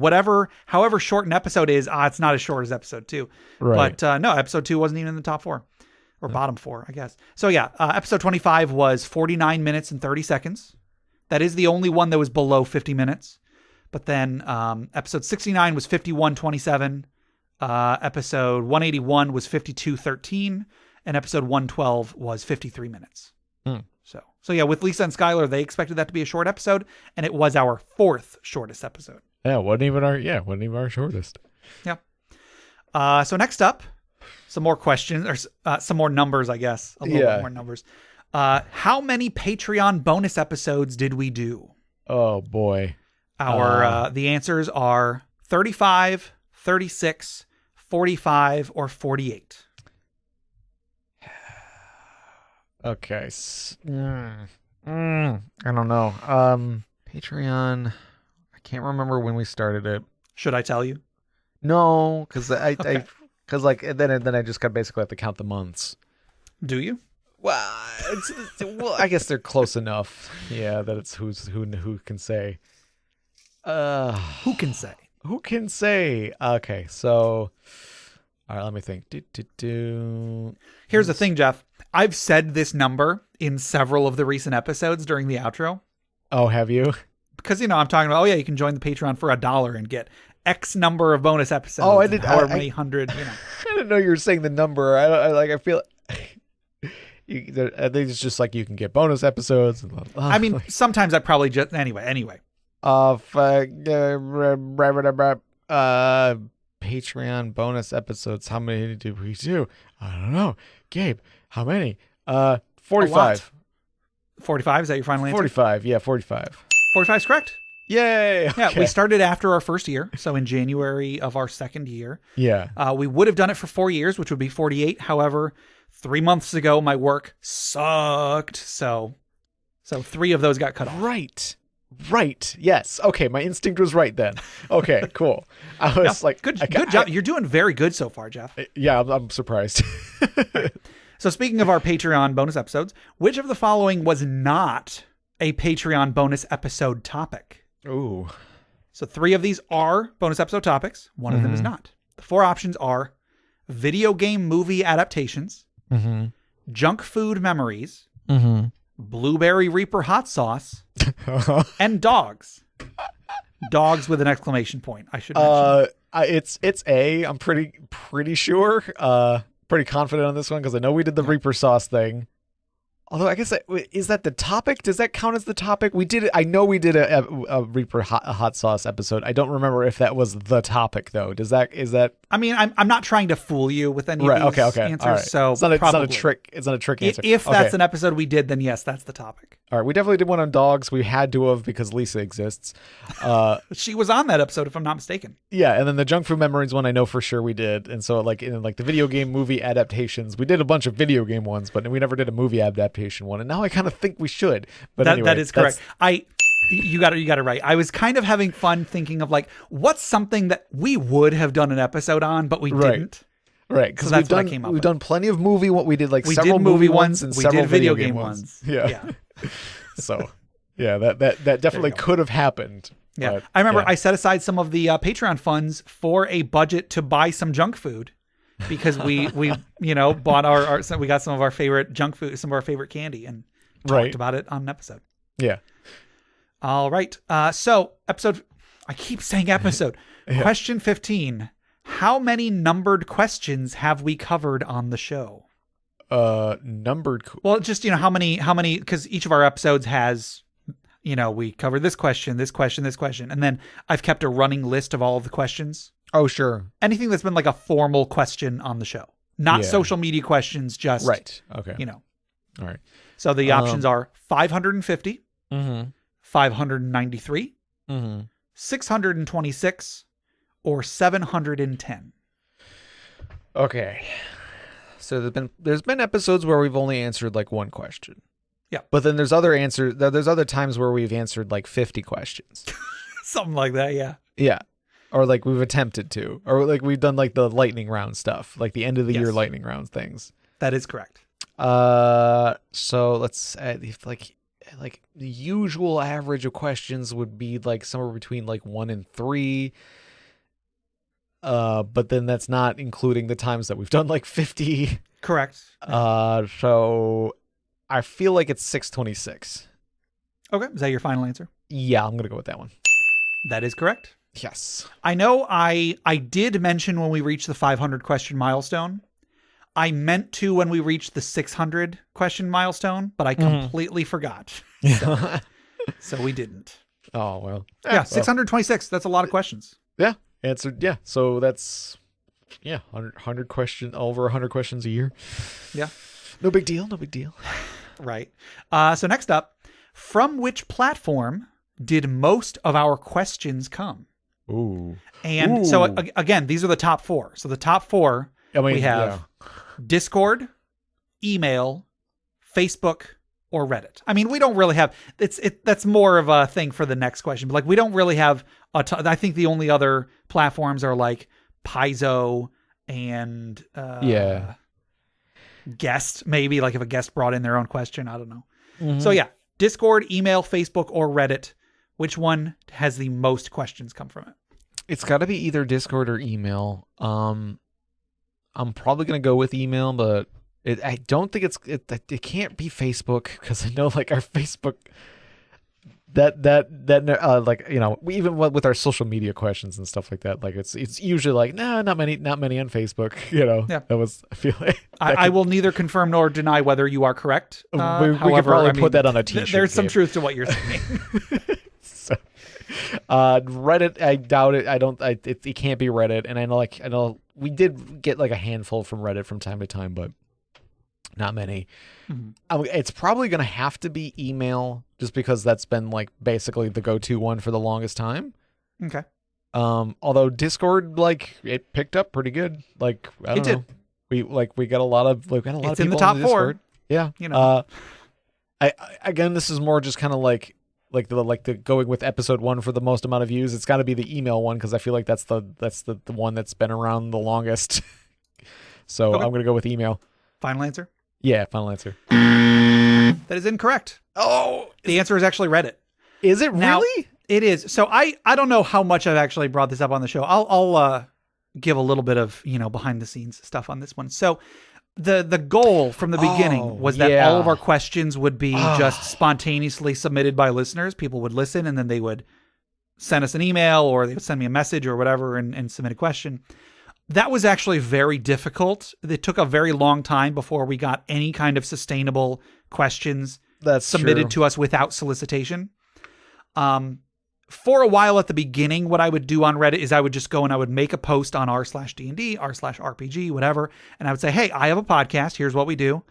Does anybody have any questions that they would like us to listen, or like us to answer? And I would get a few. Some of them would be good. Most of them would kind of either be stuff that wasn't well suited for the podcast, or were stuff we would already covered or something. I don't know. Even that, though, after a while, it was more trouble than it was more work than it was worth, because I would make a post, and then like over a week, which was really the only amount of time that we would get any sort of attention, we would get like maybe 3 questions. And so eventually what I started doing, I would just go out and look for questions. I would go on r/D&D, r/RPG, r/whatever. And then I would like sort by controversial, stuff like that. I thought would probably be a good way to whatever. And then I would look for whatever I thought would be a good question for the show. And then I would message the user, say, hey, I have a podcast. We would like to cover this on the show, and so on and so on. So, maybe you weren't taking that into account when that was on there. I can't really say for certain how many of them are from that. I'll give you half credit, though. Email is the second most popular one. Like, I probably should have known because in my head I was thinking of you saying not many on Facebook, but that was for the social media questions. But it's correct. Me who says this is from so-and-so on Reddit, and they ask. Yeah. Like, I should remember saying on Reddit, that so many times, because that now that I think of it that way, I'm like, yeah, you know what? There was a lot from Reddit. Yeah. So Reddit has 201, email has 177, Discord has 139, and then Facebook trailing in 4th place with 32. Yeah, there you go. Very, very few on Facebook. So I was right about that. Correct. That Facebook was not very high on the list there. But yeah, Discord got up there real quick. Yeah, if we had kept going for another couple of years, Discord would probably take the top spot and stay there. Oh yeah, for sure, because like we get a lot of engagement on there, and I love that everybody's on there. So yes, yeah, it's really cool. So the next question: which listener submitted more of our questions than any other? Oh shoot! Oh, this is a good question. Oh, this is a good question.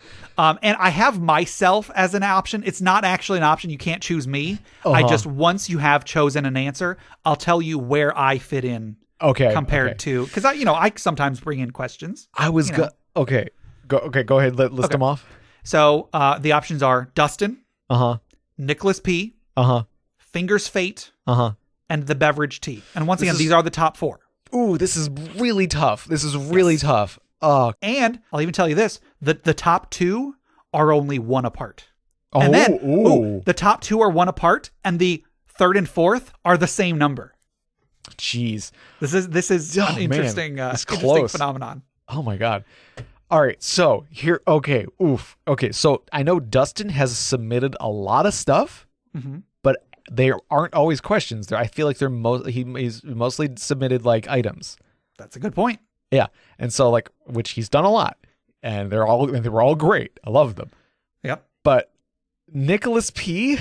was like the person who ran the podcast basically for the first 6 months, and then we never heard from him again. Right, which would yeah. So like I don't know how many points he would have racked up in that amount of time before he kind of he stopped submitting, and like we used to say hi Nick to we'd be like, oh hey, you used to say hi Nick every time we would do a question of his, because he was just always there. I want it to be Nicholas P. Yeah. So I'm gonna have to go with Nicholas P. But again, these are all really close, as you said, and and this is such a good question. Well, they're not quite all close. I'll get to what I mean in a minute. Oh, sure. Okay. So Nicholas P. Final answer. I'm gonna go with Nicholas P. Yeah. Hey Nick, Jeff got it right. Yes. So Nicholas P. submitted 24. Which I feel like the numbers should be higher, but they're not. 24 is the most any single person has shown up in the submitting questions. Well, I mean, there's been 626 episodes, but then there's been a lot of people submitting questions. So the beverage tea had 23. Okay. So the beverage tea was a very close second. Yes. And then I definitely clocked that. Dustin and Fingers Fate were both at 14. Okay. All right. Actually not a ton. I mean, more than anybody else, but like I feel like that's a fairly low number considering 626 questions, Right. Oh, well, yeah, sure. But I remember Dustin coming on in a lot, but that was mostly like items and stuff. So well, we'll get to that in a moment. Okay. So if I was in this, if there were the 5 options were, the 5th one was Gabe, where do you think I would stand in there? Do you think I would be at the top, at the bottom, in the middle? What do you think? I feel like you might be in the middle there. Because you did submit, there would be a bunch from Gabe, but it wasn't like a crap ton. I feel like you're in the middle. Yeah, I feel like you're between. Yeah, I feel like you're under. I feel like you're under beverage tea. Gotcha. Well, no, I would actually be on the top. I would be at 32 submitted by me over the last 5 years. So I thought it was going to be close, but that was a little. Yeah. It is not close. I am way ahead of everything else. It's ridiculous. Man. I guess you just get to do that when you make the. I didn't want to go with that as the gut, but because I do, it's obviously his name popped up plenty of times just submitting his own stuff, but sure. I guess they were far apart from each other. That was hard to tell. Whereas Nicholas P, I feel like it was every week there was something from Nick, pretty much. And then just never heard from him again. I hope he's okay. Yeah. Hope he's doing good. Honestly, I hope he's doing really good. It's, we got a lot out of him. Well, to honor the occasion, we actually have a special guest today, Nicholas P. What? Really? Hey, Gabe, how's it going? Oh, that's going pretty good. See you later. It's just Gabe talking with his hand in front of his face again. I'm putting yes. Well, we'll at least honor this by saying hi, Nick. There you go. Hope you're doing well. Yes. So next up, kind of similar. From which platform did most of our items come from? So we, I'm not going to add these up. We have roughly 250 items, give or take a few. So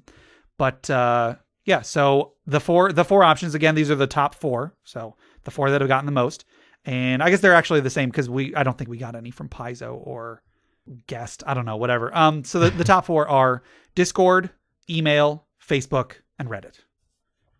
And I will say these are not close.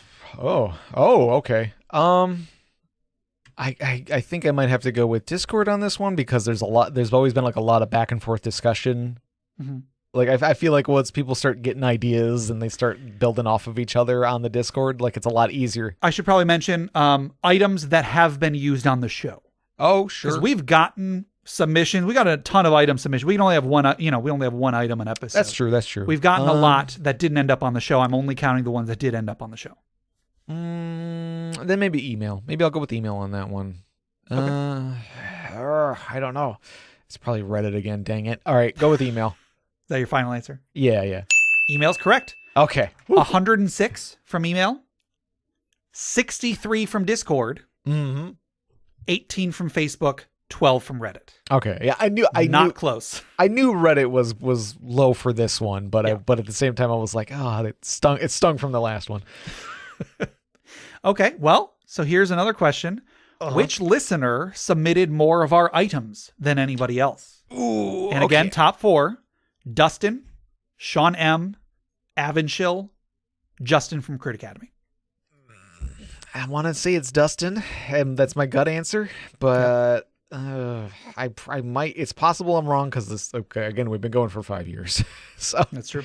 But I'm gonna have to go with my gut, Dustin, because like at the very least, he's had some of my top favorite items. So sure. You would be correct. Dustin is the top. Dustin had 26. Sean M had 13, and then Avonchill and Justin both had 10. Nice. Yeah. And then let's say I was in there. If Gabe was one of the 5 options, where do you think Gabe would stand? Second place. Number 1, baby. Damn, Gabe. 32 again. I had the same number of items submitted as I did questions submitted. Oh, whatever. I mean, again, that's why I didn't put myself in the. That's not actually an option you could choose. Oh, the CEO. If so, I would just stop. Anyway. All right. So now we're going to get into some less number-based stuff. Okay.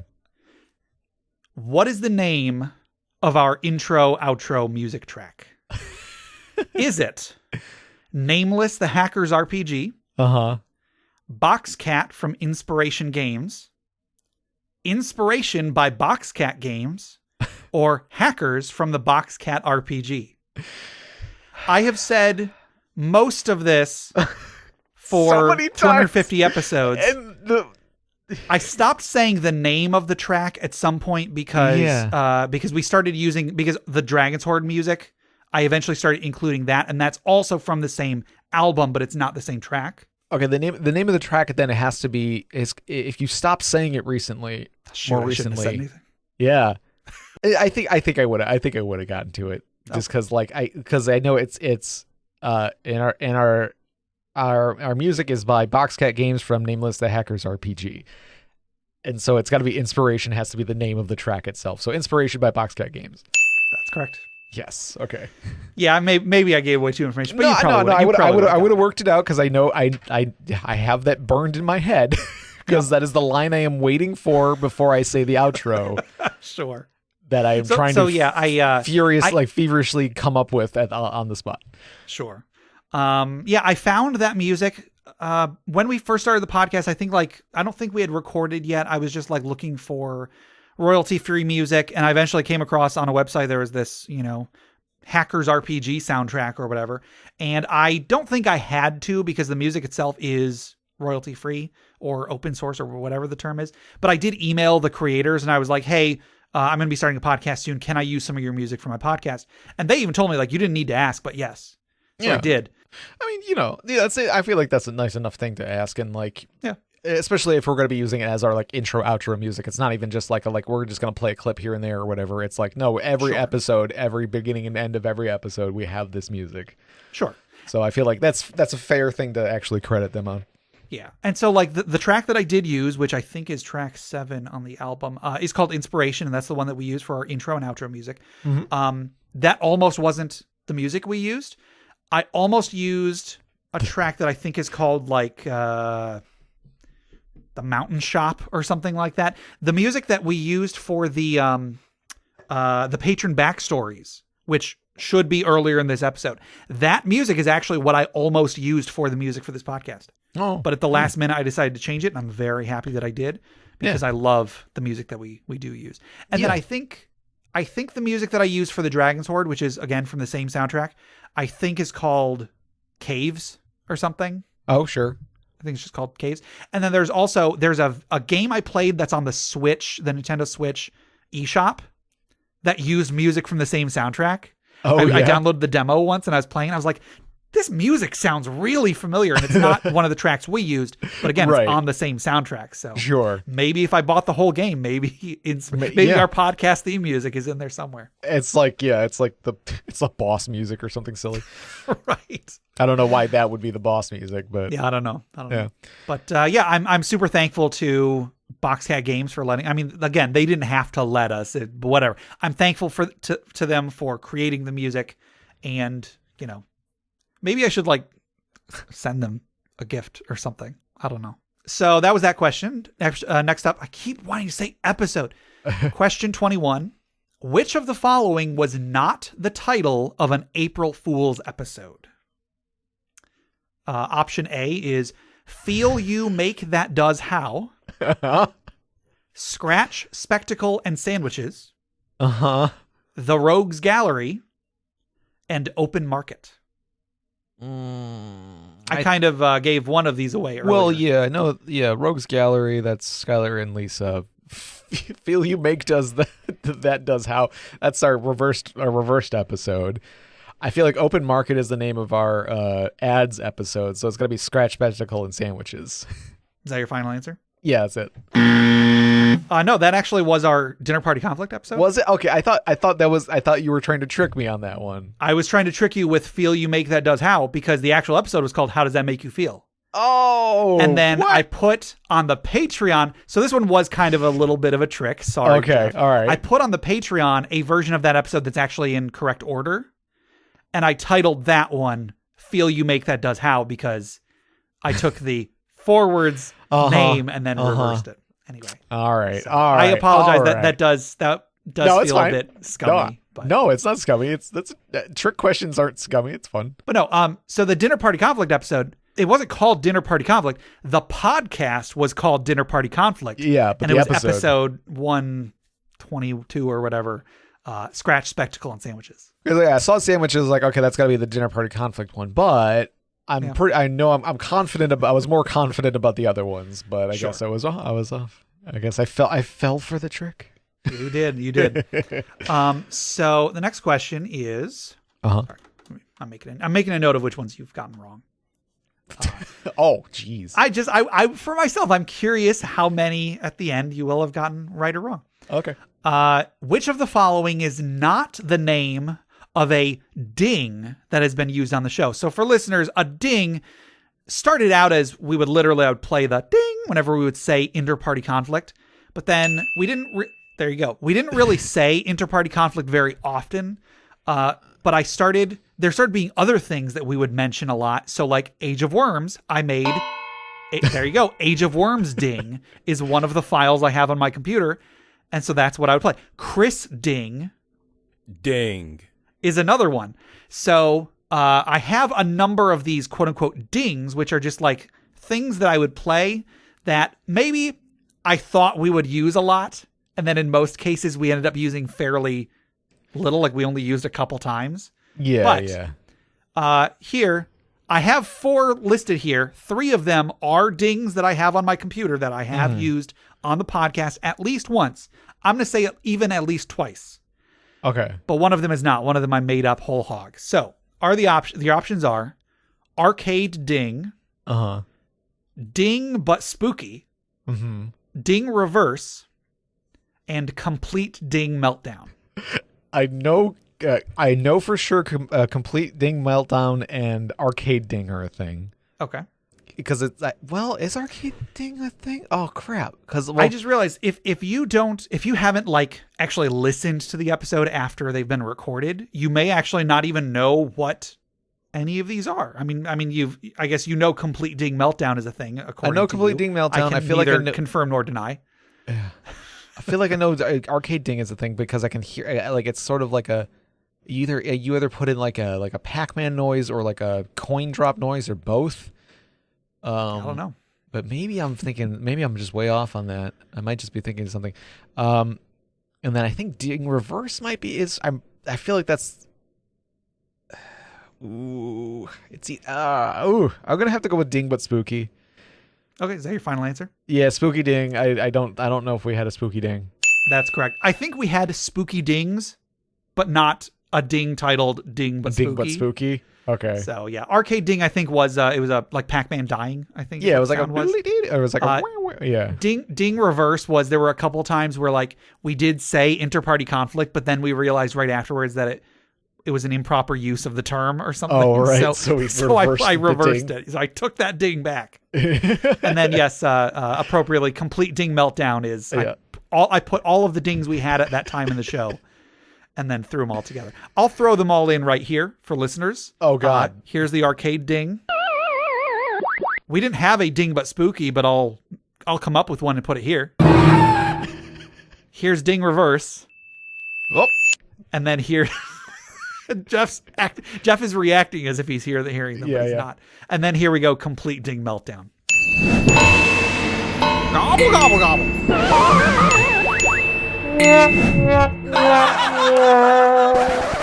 Ding. There you go. That one's insane. All right, so good job. Next question. Which of the following was not a topic covered on one of our Halloween episodes? So not our Halloween actual plays, but the episodes we did where we answered questions on Halloween, on the Halloween episode, whatever. Yeah. So the four options. So again, which one is not a topic that we covered on a Halloween episode? What do you think about a horror-themed campaign, and do you have any tips on running one? What's the scariest setting? What are the different genres of horror, and how do you incorporate them into your games? And what is the scariest thing to happen to you at the gaming table? Well, the horror-themed campaign one, for some reason, I feel like we answered that one off on a normal episode. I don't know why. But you've always been pretty good about like holding back on certain topics for like specific episodes. So that's like true. So are all of these ones that we have covered? No. There's one that we just have not even answered. Yeah, there's one that I made up for this question. Okay. Yeah, I guess I'm not trying to trick you in that way. Yeah, I got I made one up and threw it in there. Gotcha. Okay. All right. The genres of horror, that one I know. I'm pretty sure we did. I know the horror themed campaign one because I'm pretty sure we talked about that. Scariest thing or scariest setting? That is, what is the scariest setting? What is the scariest thing? We've talked about settings, but I don't know if we talked about the scariest setting and the scariest thing to happen to you at the gaming table. That's such a odd question, though. Is it, Jeff? I don't know, Gabe. My gut is saying that the one that we did not cover is the scariest setting. Is that your final answer? Yeah. That is incorrect. Oh. What is the scariest thing to happen to you at the gaming table? We have not covered. Yeah, I kind of felt that was it, but Yeah. Well, we got two more questions. So the next one is, which was not a horror actual play we did for the show? And so when I say for the show, that can include Patreon episodes that were not on the main feed. Okay. So the four options. So again, which was not a horror actual play we did for the show? Willy the Weep, Ghost Cruise, The What's It, and The Backrooms. Now, okay. Is this another trick one? In what way? So, okay, we did the Backrooms, but I don't know if we called it. Sorry, I can neither confirm nor deny. Well, we did the Backrooms, but I don't know if we called it the Backrooms. Okay. The What's It? We know that's a thing we did. Okay. And I'm pretty sure that's what we called it. Ghost Cruise. Again, I know we did that because it was based off the movie Ghost Ship or was that what it's called? Yeah, I think the movie's called Ghost Ship or something like that. And then so we would have called it something different, but I don't know if we called it Ghost Cruise. And then Willy the Weep, I'm pretty sure is the camp one that we. I will say that the title isn't meant to trick you. Okay, the title isn't meant to trick, so it's not. It's not. Okay. I'm not gonna be like, oh, it was actually called Ghost Ship or something. You know? Okay.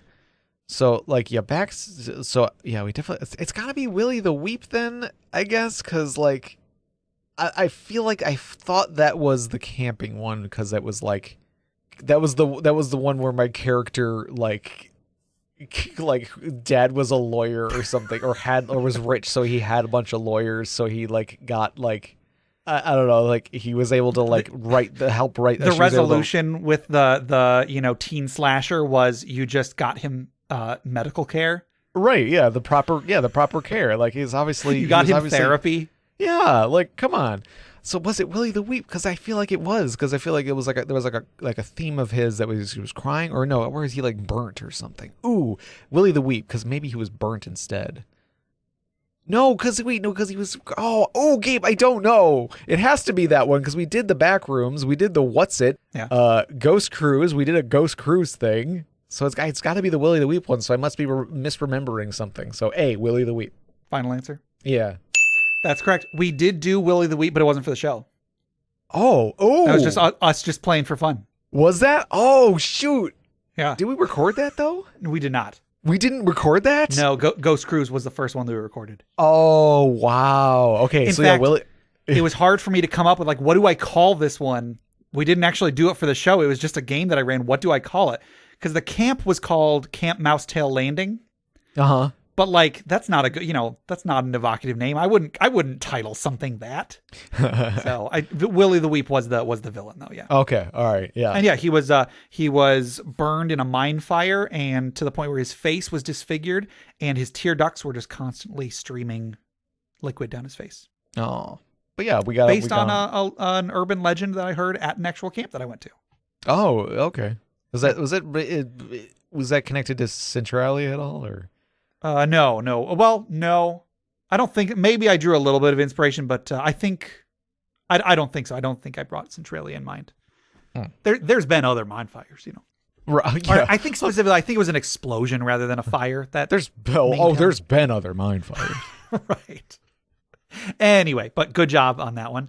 And then our final question: how many digital giveaways did we do? Because we ran a bunch of them for a long time. We did. Some of them we ran for a long time. Some of them we ran for a very short time. But this is not including physical giveaways. I'll tell you, we did a physical giveaway for the Deck of Many Things, the Deck of Illusion, and then the 3 leather products from Maumee River Leather. I think those are all of the physical giveaways we did.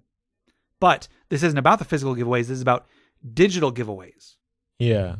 So your options are 4, 5, 6, and 7. Ooh, okay. So there's the Does the 3 from Crit Academy count as 1? That counts as 1. That counts as 1. Okay. I guess think of it like this: if people had to email us, yes, right, whatever they had to email to us, that's actually what I have written down in my notes of what each of the things are. Gotcha. Okay, so there was Chapel on the Cliffs. Okay.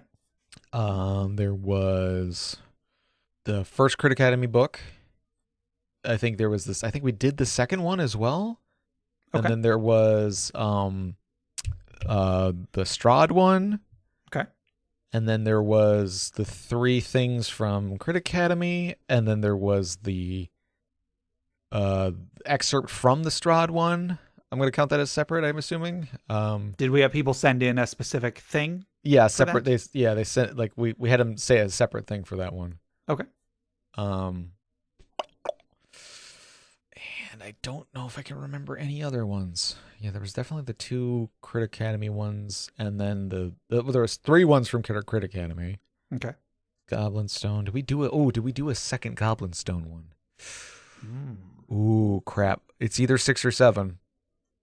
But I can't remember if we did a second Goblin Stone one or not.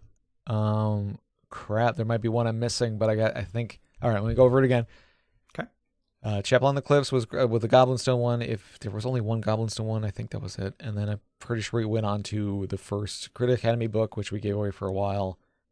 And then they did he had us give away the second one. And then, was there another Crit Academy one? Do we do Challenge Accepted a giveaway? I can't remember if we did. I don't know. I know, but I can't tell you whether you're right I feel like there's one I'm missing, so I'm going to say 7. Okay, is that your final answer? Yeah. Should have gone with your gut. It was 6. Oh, no. Oh, yeah. Crap. So we got Chapel on the Cliffs, Unearthed Tips and Tricks, Unearthed Tips and Tricks 2, Strahd's Manual of Shadow, Crit 3, and Hocus Pocus. Yeah. Ah, dang. I mean, unless there's one I'm forgetting, but I checked in my email. I don't have a category for that. So that was the quiz. Let's see how Jeff did, everybody. How'd I do? I feel like it did. I at least got half of them. You got 9 wrong. Okay. So that's actually more than you got more wrong than I thought. But no, you did pretty good. A lot of those, like, I wouldn't know. I wouldn't have guessed. Mm-hmm. No, it's like, yeah, it's just, Yeah. Oh, good job. I think I mostly just kind of guessed based on the title for a few of the episode ones. Just like, it's like, that sounds right. Because, like, yeah, you didn't name it, like, your names weren't, like, it wasn't, like, a direct reference to the episode, but, like, they were kind of vague sometimes. You like... Sometimes. You tried to make it as close as you could, but with sticking with the naming convention that you had at the time. Yeah. All right. So good job, Jeff. You passed, at least. You did get more than 60%. Okay, good. Whew. All right. All right. And then next up, as I mentioned earlier, we had a survey that you could take on bit.ly/interpartyconflict that mainly had questions. There were questions like, how do you feel about the amount of time that we spend on the Dragon's Hoard? How do you feel about the amount of time that we spend on questions? Should we answer more questions, fewer questions, and so on? So most of them were just multiple choice. However, there were a few that you could write in answers. And so those ones I did take the answers that people gave us. I have them in a document here. We're not going to read all of them. I mean, there's a decent handful of them, but we'll kind of just go through and see if there are any that we do feel like mentioning. Yeah, and these are all anonymous. Yes, yeah, they were all anonymous. So the first question was, what are some changes we could make to the show that you think would make it better? So this is probably the one that, if there is going to be negativity in this, it's going to be in this one. There's a couple that, there was none that was really negative, just a couple that gave us actual suggestions like, this is something you could change to make the show better. Yeah. I'll start off like, one of us is creating a bonus episode of playing D&D with other people. Yeah, I wish we could have done that more. Yeah, I mean, we've done a couple of actual plays. We did do our 6-episode actual play a couple of years ago, but this was probably early on. So yeah, and those are tough. Like it's just there's a lot of effort. Especially a lot of effort editing. I know that. Yeah, if you wanted to sound good, it will take a lot of effort. Yeah, it's rough. But then also like getting everybody together, scheduling, and then setting up the equipment was that was a headache. Yeah. But yeah, I wish we could have done more of that too. Yes. Someone said, shorten the intro to the Dragon's Hoard. Sometimes I zone out and miss the item before I start paying attention. And hey, completely valid. I get it. The Dragon's Hoard intros kind of sucked most of the time. I apologize. I wouldn't say they suck, but yeah, sometimes because it was the whole you trying to outdo yourself from the last episode, and then it ended up just getting longer. Kind and of, longer. Yeah. So I eventually, surprisingly late in the show's run, I started trying to tie the intro into the item. Mm-hmm. But I didn't do that for a long time. Oh, sure. So, but a dragon, the theme of meeting the dragon isn't always match what items are in its hoard. So find a random. You just finding, it could have gotten that item a long time ago. And there were a few of these responses that are like, "Oh no, you're doing everything great." Yeah, I appreciate that, but that's not helpful. I do like the one that is more Gabe turkey sounds. Sure. And then they added ones without context. I said gobble gobble gobble seconds before you used it. That was fun. Fair enough.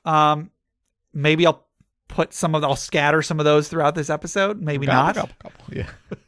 I like the one where they said more RC Cola. Yeah. I agree. I would also like for there to be more RC Cola in this show. In fact. Ooh, delicious. Sorry, I'm using a straw so it doesn't sound the same. One of them here says less nerdiness and far more grappling rules, which I feel like that's contradicting itself there. Kind of, yeah. One person, so this is one of the ones that actually is like a legitimate complaint. They said, I really like the show's format. I wish it stepped more outside the bounds of D&D specifically. The nature of the conversation sometimes changes drastically when taken from the perspective of other gaming systems. I'd love it if other tabletop games I run had shows in this format. On Reddit, it's billed as a tabletop gaming advice podcast, but it does seem to focus narrowly on D&D specifically most of the time. Yeah. And yeah, I get it. Totally valid complaint. Yeah. I also wish that we had more experience playing other games. I also wish that we got more questions about other games. The vast majority of the questions we got were about D&D. So, although as I've shown, I can bring in questions when I want, we could have done more to make it about other games too. I apologize for that, I guess, if I need to apologize, but yeah, it's just, we have the most experience. We have the most to say about D&D. So that's what we talked about. I do wish we had talked about others, but hey, maybe if we ever do this again, that's what we could focus on. Or listener, if you have a lot of experience playing other games, I give you full permission to steal this format, do this about the game of your choice. Right. That would be awesome. I would listen. Send me an email. I will listen. Absolutely. I'll read a couple more about these that are kind of similar. Sure. One person said a little less time on the introduction, get to the show. Fair enough. Yeah. And one person said, perhaps not being so specific to D&D and talking about RPGs generically or bringing up RPGs.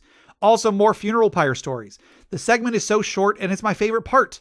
Also on episode 202, where the social media question was how you could make the show better, someone suggested making an alternative to the Dragon's Horde. The suggestion they had was having people send in a homebrew monster. While I agree with you that it might be rather listy and long to read off an entire monster stat block, what about homebrew spells? I think that would be a great alternative, and I have some I could send in already. Yeah. And I feel like I toyed with trying to take that up at some point and like just to kind of like throw in my own segment with that, but it was like a lot of those would end up being like more wordy. Yeah. I guess. And really at the end of the day, the show is almost entirely, well, except for the 32 of each that I brought in, it's primarily listener submissions. So if we get stuff, if we had gotten people send in spells to us, we would have started doing spells. We dabbled in a couple of those. We did the Retirement Village. We did the laboratory once or twice. I can't remember. I feel like we did. I feel like we only did like maybe once. I don't know. But I mean, again, if people it's kind of pointless now because the show's ending. But if listeners, if you want this sort of thing to happen, email the creators of the podcast with suggestions, with spells that they can talk about, with stat blocks they can talk about. Yeah. And, then it's in their court. To be fair, though, we didn't like encourage that as much as the other ones. True. So that's true. And then one other one that I will mention is they said have a better way to search for specific items or questions in the blogs. I don't know how early this was or how much I made this clear on the show, but if you go to interpartyconflict.com, it's not a great site. I will be the first to say so. But over on the right side, there's a column where there's a little tab for a running list of questions asked. There's also a tab for Dragon's Horde items. Also, there's podcasts we have guested on and audio clips. Each of those takes you to a separate page. A running list of questions asked is literally a list of every question we have answered on the show with a header of that episode. And so you can go to that and you could just Control F and type in a keyword and see if we have covered a question with that keyword. I don't know how to do better than that. It's possible that this person maybe just didn't realize we had that. Because, how do you even notice? This website's kind of terrible. It's just a generic blogspot site. But it's there. If anyone knew that it was there, it could probably be pretty easy to search for questions. Mm-hmm. But anyway, it's there. Also for Dragon's Horde items, there's one here. There's also one on our subreddit. You can similarly just click on it, go to that page, and then Control F, and then search for the item of your choice. I wish there was a better way to do it. I wish there was a way that was more easily noticed, but it is something, I guess, And audio clips is a list of all of the audio, all of like the sounds, all of the dings are on there. That one's kind of hard to find something because it's listed by the first time that we ever used it. And I listed the name of the file from freesound.org or whatever. So it might not match the way that we used it on the show.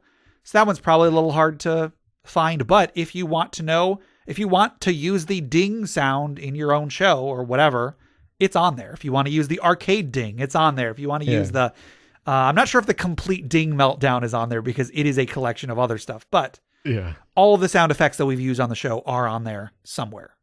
So after that, the next question that we got responses to was, what was one of your least favorite topics covered on Interparty Conflict?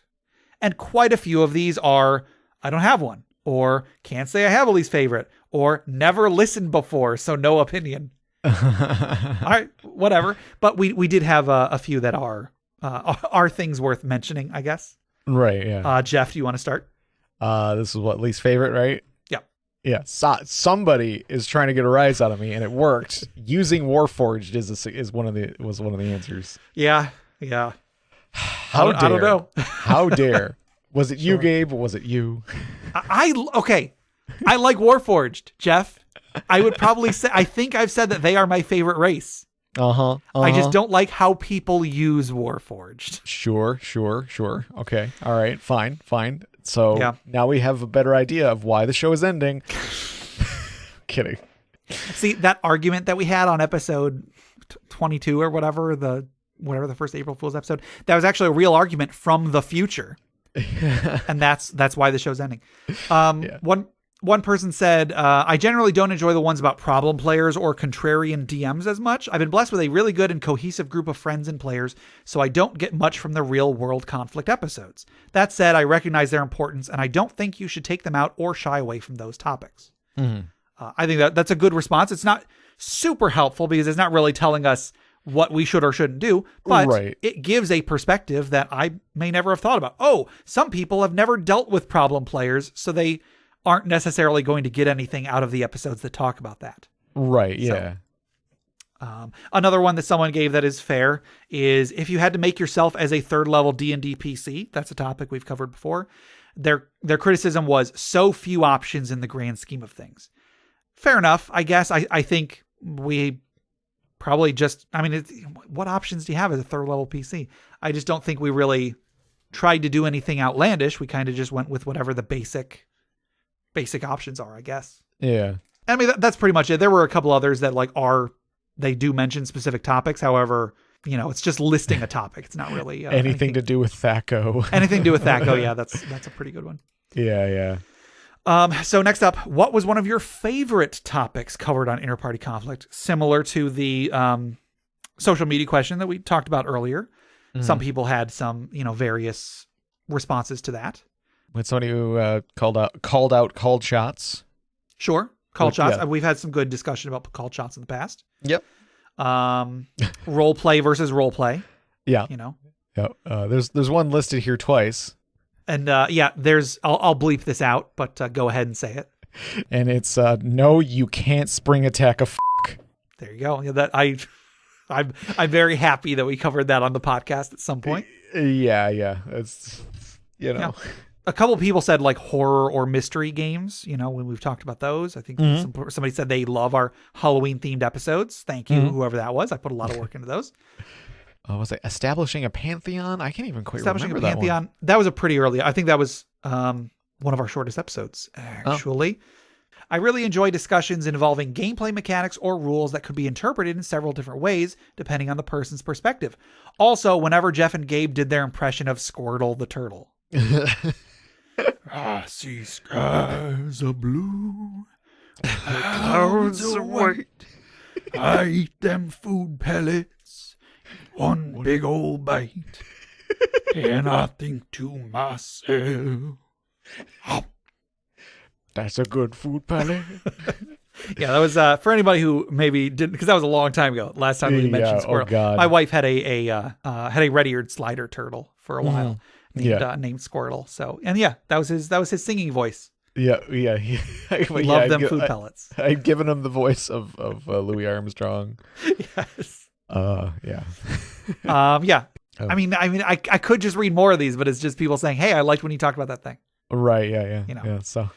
And then the never listened before, so no opinion. Yeah, that's what. That's probably, is that Lisa or something? No, I presume, because we actually got more of those. I think I cut most of them out.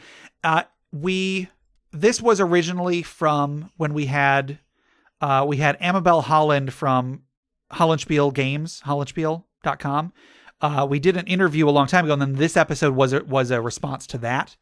We were giving away items. We were giving away board games, printable board games from hollandspiel.com. And I think some of the people were actually fans of theirs. Oh, sure. That took that either listened to the podcast because of that or took the survey because of that. Gotcha. So, okay. Fair enough. And that's fine. Yeah. However, whoever wants to come here and take the survey to get the free printable board games, go for it. I have no judgment on my part. Mm-hmm. And then finally, this is actually when we announced that the show was ending, I took off those previous questions. I took those off of the survey, and the survey, it's still up right now. And the survey is just one question. What was one of your favorite moments from the show? So we have a few responses to that. And if you were to go to it right now, it's just the one question, and you'll still get those free printable board games. So go do that. Yeah.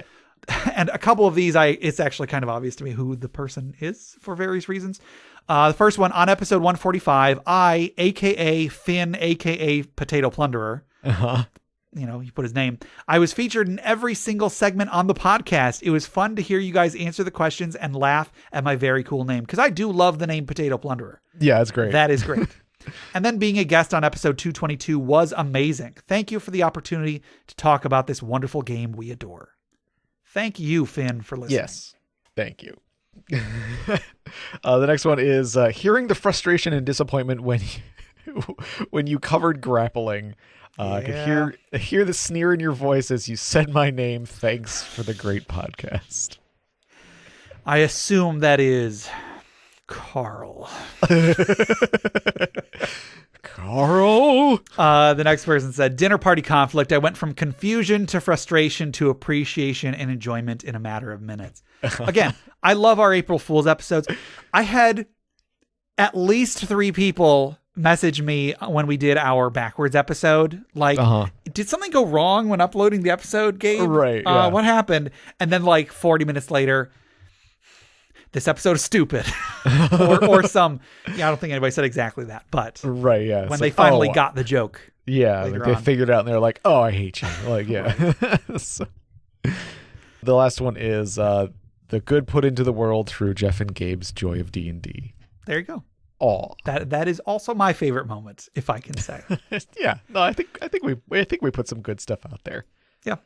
So those are the responses to the survey. Thank you to everybody who wrote in, whether you are still listening or not. Hopefully we didn't turn you guys away too much with our long intros and long Dragon's Horde things and our focus on D&D. I apologize. Yeah, maybe that was Nick and he just got fed up with it and that's why he's going.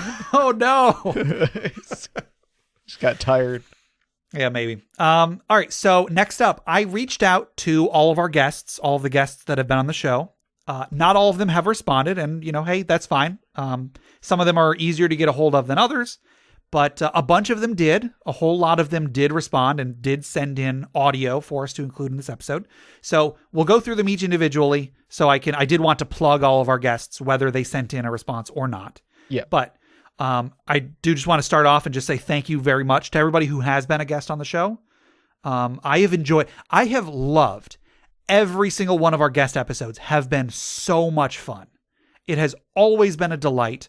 Always. It's always been nerve-wracking for me, not only for the guests that I was like geeking out for, but just in general. I'm always so nervous when we do have guests because I don't want them to come on the show and feel like we're wasting their time.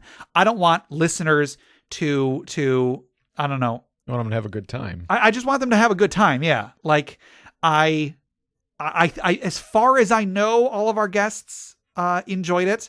I had a couple that for a while I was like, they hated, oh my goodness, Jeff, they hated being on the show. But I don't actually know that. I've gotten evidence to suggest that the people that I had in mind did not hate being on the show. Who knows? Right. Who knows? Whatever the case, a whole bunch of them did respond with audio, and all of it is fantastic. So we're going to go through. I have these in alphabetical order just because it's just how they are in my file explorer, I guess. So sure. We're going to start off with Taylor, a.k.a. Alistar the Minotaur. He did send in 2. I know I put in one of them earlier. He sent in another one from the perspective of a guest. So here is Taylor. Hey guys, this is Taylor, otherwise known as Alistar the Minotaur.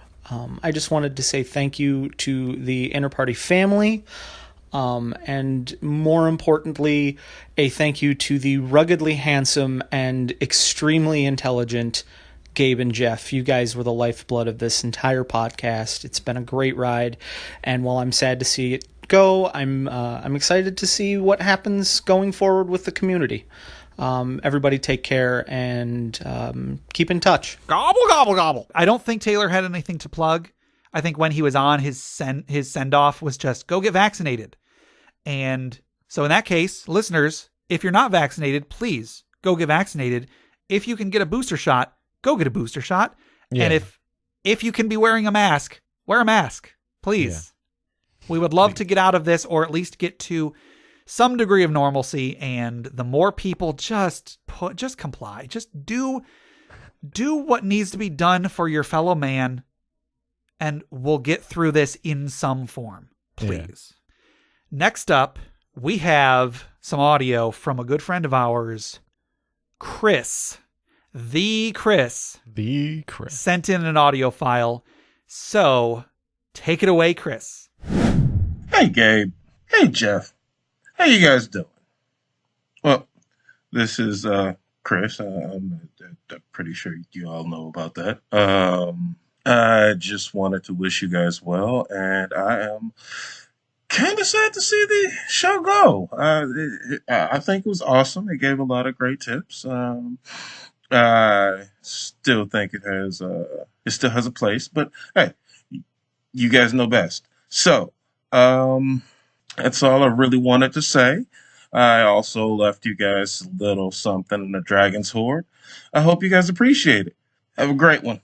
Be good now. Gobble, gobble, gobble. And then actually, now that that's done, Chris included, listeners already know this because they just listened to it, Chris included a Dragon's Hoard entry. Nice. I wasn't planning on doing a Dragon's Hoard for this episode, but I figure, hey, if Chris wants us to do a Dragon's Hoard for this episode, we'll do a Dragon's Hoard for this episode. Yeah. So. Dang.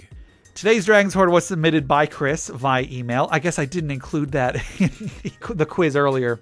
The item that Chris submitted is called Dark Fire. This blade is rumored to have been constructed by the very gods themselves, although that is highly unlikely. First appearing in the Second Age of the World during the rise of man, this blade is constructed of bronze, shaped as a comically distended jaw with the teeth facing inward.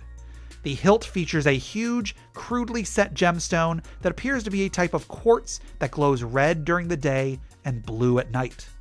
In places without a day-night cycle, the gem is clear and the sword without power. During the day, the sword does an additional 1d6 fire damage and grants fire resistance. During this time, both the blade and the wielder's eyes are wreathed in fire. At night, the sword does an additional 1d6 cold damage. It grants cold resistance, and the user is under the effect of an undismissible, infinite duration dark vision spell. Ooh.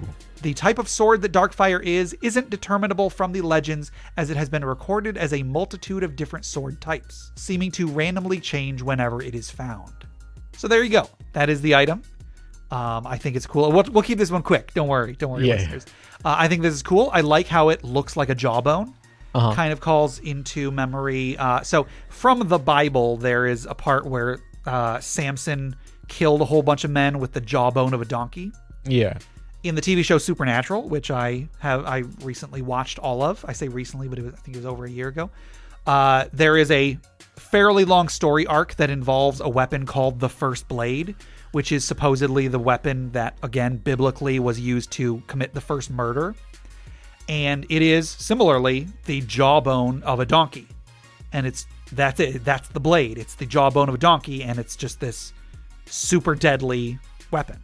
Yeah. So I like that that's what this one was fashioned after. Mm-hmm. I like that it doesn't work when it's in a place without a day-night cycle. That is really amazing. Neat. That alone, that alone is the coolest detail in the entire thing, in my opinion.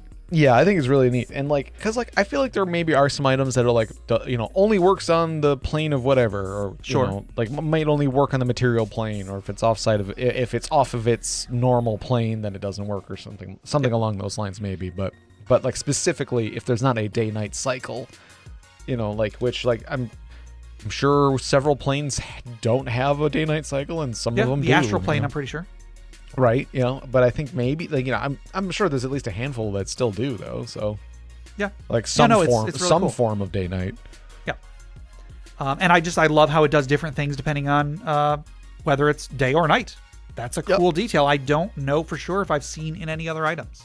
Yeah, that's one of those cool things that you might not use all the time. It might not be like your main weapon or something. Well, I guess it probably would be, but you might have to not use it one time because, oh crap, we're fighting a demon or a fire elemental or something. We can't, and it's daytime. It's not going to do any damage or whatever, So that's I like that. That's cool. Yeah. So thank you so much, Chris. That was really cool. And thank you for just, again, thank you to all of our listeners for helping us. I really wanted to make the final episode of this show a really big just love letter to the rest of the show. So thank you to everybody who helped make that happen. Yeah. So next up, we've got Damien the DM from Adventures in Aurelia. Hey there, Gabe, Jeff, and the rest of the Inter-Party Conflict listenership. Damien the DM here. And unfortunately, we all know why we're getting these messages in right now. I'm sad that Inter-Party Conflict is ending. And I just wanted to say I'm glad the show has been out for as long as it has. I think Gabe reached out to me a few months into the show starting. I've been listening for 4 or 5 years now. Been able to be a guest multiple times. And it's been a great show, especially just to kind of get a different perspective from other people, to get inspiration from all of the magic items in the Dragon's Hoard. It's fun listening to hear stories that people send in for the funeral pyre and the couple retirement villages. It still makes me sad to know that the show is coming to an end, but I think we all that have been listening can understand why. And I wish the best for all of you in the future. I hope that at some point you guys are able to do something else to keep you out there. It's going to be kind of sad not being able to throw you guys into my podcast queue every week anymore. I still don't know what I'm going to be doing to fill that void in, but there's definitely going to be a void that's left behind when the show is over. And it kind of sucks knowing that this is how I know you guys, and I feel like it's going to be hard to keep in touch without it. So hopefully, Gabe, you and I have chatted the most privately, and hopefully we have a way that we can keep in touch afterwards. And everyone else, it's been a good run, and we'll see you around. Gobble, gobble, gobble. And next up, Dustin, who submitted more items than anybody else, as we discovered earlier. Here's Dustin. Hey, Gabe. Hey, Jeff. Just wanted to congratulate you guys on 5 years of podcasting. That's really difficult to do, especially when there are so many podcasts out there. But you guys found your niche, you built it, you did it, and not only that, you built a community around it too, and you kept it going even during the middle of a half-hearted apocalypse. Hopefully, whatever you guys go ahead and do next will be as successful as this. I wish you all the luck. Thanks for putting up with me. Merry Christmas, Happy New Year. Gobble, gobble, gobble. And here's Finn, Potato Plunderer, the username I love so much. Finn sent in a message as well. Hello, fellow listeners. Finn here, aka Potato Plunderer, here just to say at the end of the podcast, and, well, the end of the show. We're in the middle of the show, but, we're at the end of the whole show. You know what I mean. First off, thank you, Gabe and Jeff, for being such wonderful hosts. It has been such a blast to listen to you guys over the years. I remember walking up and down my old high school campus and listening to these episodes and thinking to myself, man, they make DMing sound so easy. No, I'll just take a shot at it. And while it was not as easy as I thought it was going to be, man, was it fun. Getting to tell stories with my friends and family in such a personal and exciting way as tabletop role-playing games has been a joy. So thank you for this podcast, the listeners, my fellow guests, and our hosts, Gabe and Jeff. So back on episode 222, when I was the guest, I mentioned that I have been working on some music. I don't have any up yet, but you can check me out on Finn Miller, that's Fionn Miller, on YouTube. The channel's not up yet, but I will be having some music out this coming year, and I'll give you guys a heads up on the Discord when that drops. Thank you all for listening to the show. Thank you for listening to me talk for 2 minutes about nothing important, and we will see you next time. Thanks again. Gobble, gobble, gobble. And next up is Al Rafai from Hello from the Magic Tavern and Hey Riddle Riddle. Uh-oh, it's Adel Rafai from Hello from the Magic Tavern and Hey Riddle Riddle podcasts. Listen, I was a guest of Inter-Party Conflict podcast way backsies when men still wore top hats and women were 23 skidooing all over Times Square to welcome back home those Navy boys, episode 128. I've heard from a little birdie who emailed me that the show is coming to a close, but you've had 5 years. Can we just stop and think about that? 5 years. It's not just a David Bowie song from, I believe, The Rise and Fall of Ziggy Stardust. I could be wrong. It is an incredible accomplishment. You all should be so proud of yourselves. The Musketeers had 3 dudes, I think. The Beatles had 4 guys. I have to imagine you had 5 magical years. Thank you for all the laughs. Thank you for all the information. Thanks you for all the funs and the thanks yous. And thank you so much for having me on. I'm a little podcast baby, and you all took such good care of me and were so nice to me and so kind to me, so I will never forget it. I'm like an elephant, and that I have scaly gray skin, and I'm terrified of mice, but I also will never forget your kindness. Inter-party conflict team, you all should be so incredibly proud. I love you. I thank you. I can't wait to see what you all come up with next. I will be listening. Congratulations again. I will be on whatever podcast you do in the future if you do a podcast, but maybe you don't. Maybe you want to go to like a cabin in the woods and like grow flowers and teach raccoons how to dance. I don't know what your deal is, but I do know that I'm so proud of you. And I just want to say thank you again for having me on episode 128, way back when. Goodbye. Bye forever. Inter-party conflict rules. Just because they're done, don't stop listening to the episodes. Go back and listen. It's a Ouroboros. It's a snake eating its own ass. Keep listening. Bye-bye. I'm walking away now. I'm stopping. Okay. Gobble, gobble, gobble. And next up, Gary Butterfield from the DuckFeed.tv network. Hey, Gabe and the Inter-Party Conflict crew. This is Gary Butterfield from Other Podcast. Wishing you well with your retirement. I guessed on a lot of stuff. Your show was very fun. It is a great concept, and it's good to know, when to retire. Nothing wrong with that.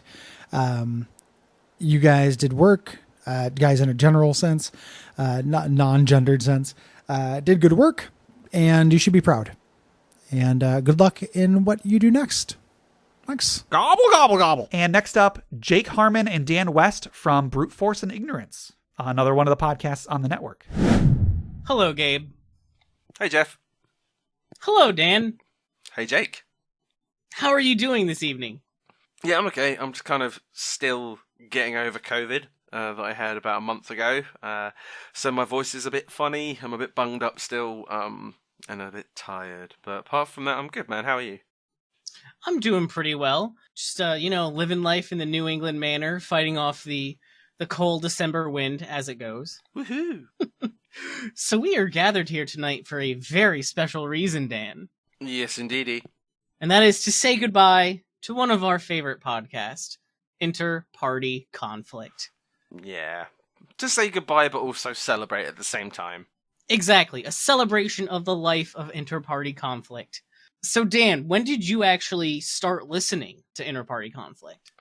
Well, funnily enough, it was probably around, how long did it take us to get BFI up and going? Oh, yeah, by the way, we're from Brute Force and Ignorance, just in case anybody didn't know.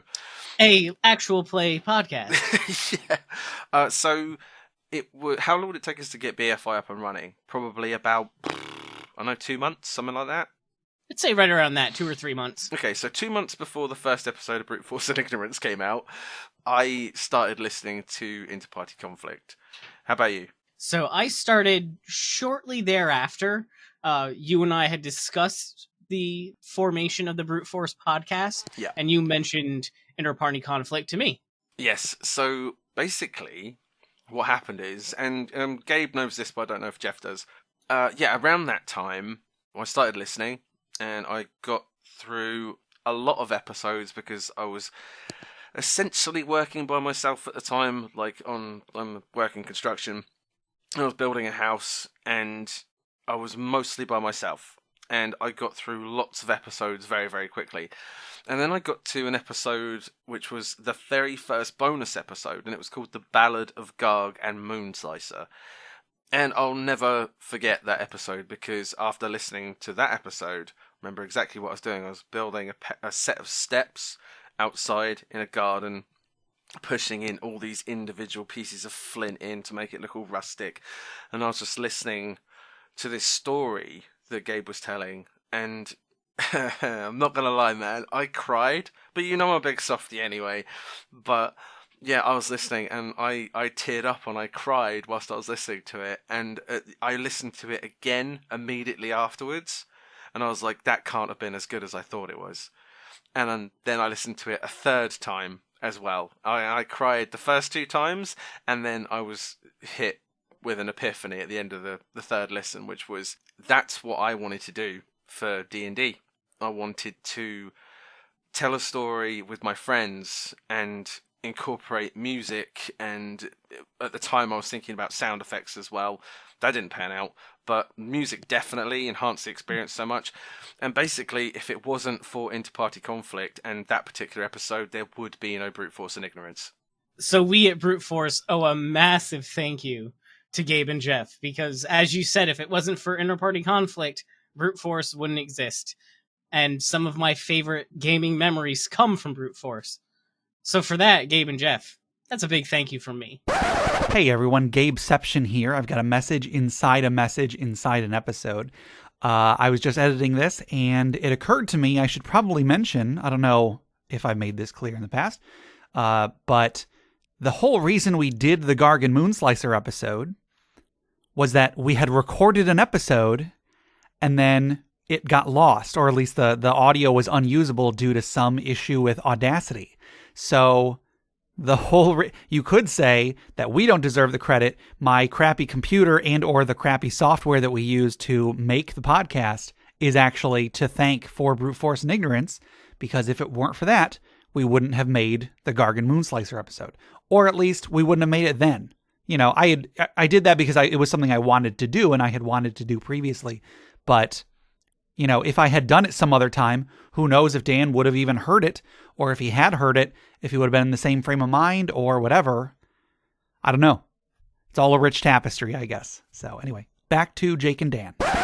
Yeah, 100%, man. So it was from there that I was, I spoke to you about, because we did do a little D&D show which was very similar to Interparty Conflict. We were basically going from day one, like beginner's guide for the podcast network that we listened to and we were part of. But then when I heard the ballad, I was like, we gotta play, we gotta record, we gotta get some good tunes on there, and we gotta have some fun. And I would love to inspire people like I was inspired by the ballad. But also just have a shitload of fun. So I was talking to you about it, and then we put out the invites to our friends and the people in the community, and we got friends interested, and then we got one lone rogue wanderer known as Jai Rivero, who joined us as well, a complete unknown, but ended up being one of our best friends, which was pretty lucky. But so that was where everything started for us. It was because of you guys, and just wanted to say thank you. It's true. And as I go and think about my listening experiences with Interparty Conflict, there are so many things about the show that I've enjoyed and appreciated over these past, 2.5 years. First off, I just want to say the audio production on this show, mwah, chef's kiss. Mm-hmm. So well done. Because you can have the best content out there, but if it sounds horrible, it's not going to go anywhere. It's going to be so hard to digest that content. One of the other things that I would like to mention is that Gabe and Jeff have never shied away from mentioning other game systems aside from D&D when people have asked them questions about some of the various game systems or trying to find a play style that fits right for them. And that's something that I really appreciate, because there's so many great tabletop games out there, such as Pathfinder or Call of Cthulhu or Mouse Guard. Like, the list goes on. And I always enjoyed hearing their takes on some of those other systems. Yeah, the like not just concentrating on D&D 5e, because I mean a lot of their stories come from 3.5 and stuff like that I have no idea about at all. You've tried 3.5. You mean the best edition of Dungeons and Dragons? Apparently so. Yeah, apparently so. I was going to say you've mentioned it to me a lot, and we've actually. I mean, me personally, I've taken some things that you've taught me and that, Gabe and Jeff taught me through the course of knowing you and listening to the show into my own game, because I just think some of the mechanics are fucking awesome. Oh, swearing. I can't remember if we're allowed to swear. Doesn't matter. Bleep it out.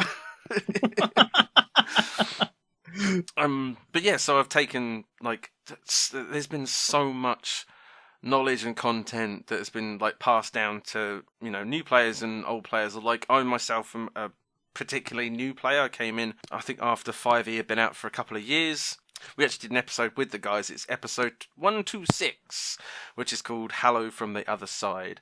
And, dude, I had so much fun on that show. Oh, that was such a blast recording. And one of the things I really liked about that episode was we were talking about, you know, playing D&D over the internet. And one of the common issues with that is just like your standard internet issues. And we had such a hard time getting everyone on the call together when we were recording that episode. It just fit together so well. Yeah, and I think that's why we probably overran a bit, because I think that one's like an hour and 20 or an hour and a half. So I'm hoping the guys had as much fun as we did, because we had an absolute blast. But unfortunately, I had to play, you know, the snarky, cynical guy, whereas you were like, you know, like the really positive, I'm so glad to be here, guys. And I was like, yeah, and I'm just here. But I do absolutely love the show, and I've told Gabe, like, you know, behind closed doors and stuff like that, I've told him how much the show means to me, and I'm really, really going to miss it. What I will say is, aside from basically being the start of Brute Force and Ignorance, it was also the start of me making magic item cards for my game. The Frog Stones is where it all started. I can't even remember what episode it is. It's like right at the very beginning.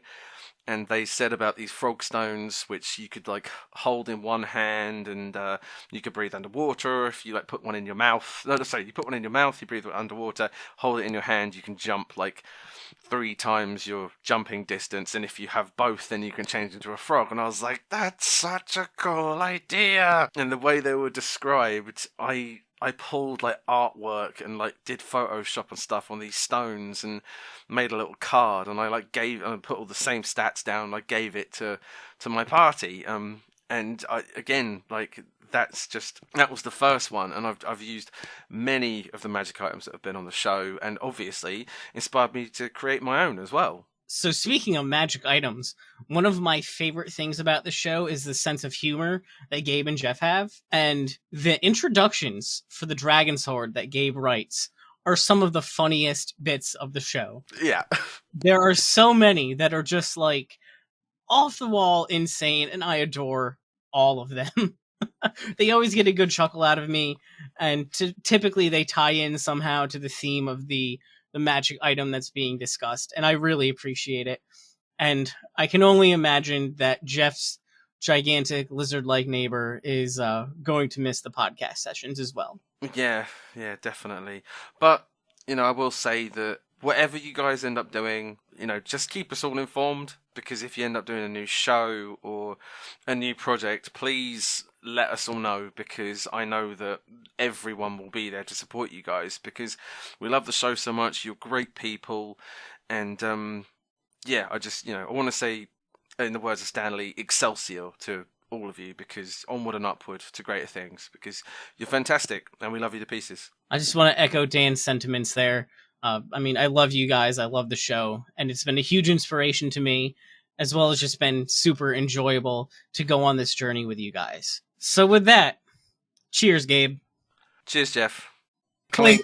Gobble, gobble, gobble. And next up, Jesse and Sean from DMs of Vancouver. They were actually the last guests that we did before the quarantine, and then we didn't do any more guests for about a year. Oh, yeah. So they scared us off. Oh. Hi, I'm Jesse. And I'm Sean. We're from DMs of Vancouver. And we just wanted to say thanks so much to Gabe and Jeff for coming on our show to talk about Eberron for a while. And having us on your show to talk about enemies and weapons.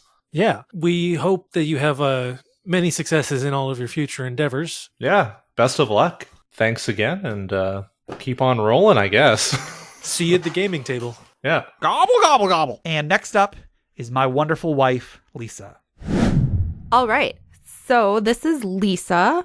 I am married to the nerd known as Gabe, and I would like to thank you all for listening and giving him something to do for however long they have been doing this podcast. I want to say 3 years, maybe. I don't know. But I'm super proud of him. I feel like he should have mentioned my dog, Super Hands, a lot more. Well, anyways, I'm super, super proud of him. And the intro to this episode was amazing. I laughed my butt off. However, I don't know if it's this episode or the one that goes out / already went out ? Oh no, I'm doing talk to text typing, except with mouth. Speak. Words. All right, I'm going to go now. Rats rule. This is Lisa signing off. Super hands. Gobble, gobble, gobble. And the next one is from my beautiful partner, Skylar. Hi, everybody. This is Skylar. Thank you so much for listening and liking my soups and talking to me on the Discord and being so supportive and kind to the boys. Happy adventuring. Gobble, gobble, gobble. And next up is our friend Jason Enright. Hey, Gabe and Jeff. This is Jason Enright. I was a guest on the show. And you know me because I'm your DM for our regular Pathfinder game. I just wanted to wish you a bittersweet congratulations on 5 years of shows and 250 episodes, I think. Wow, that's a ton.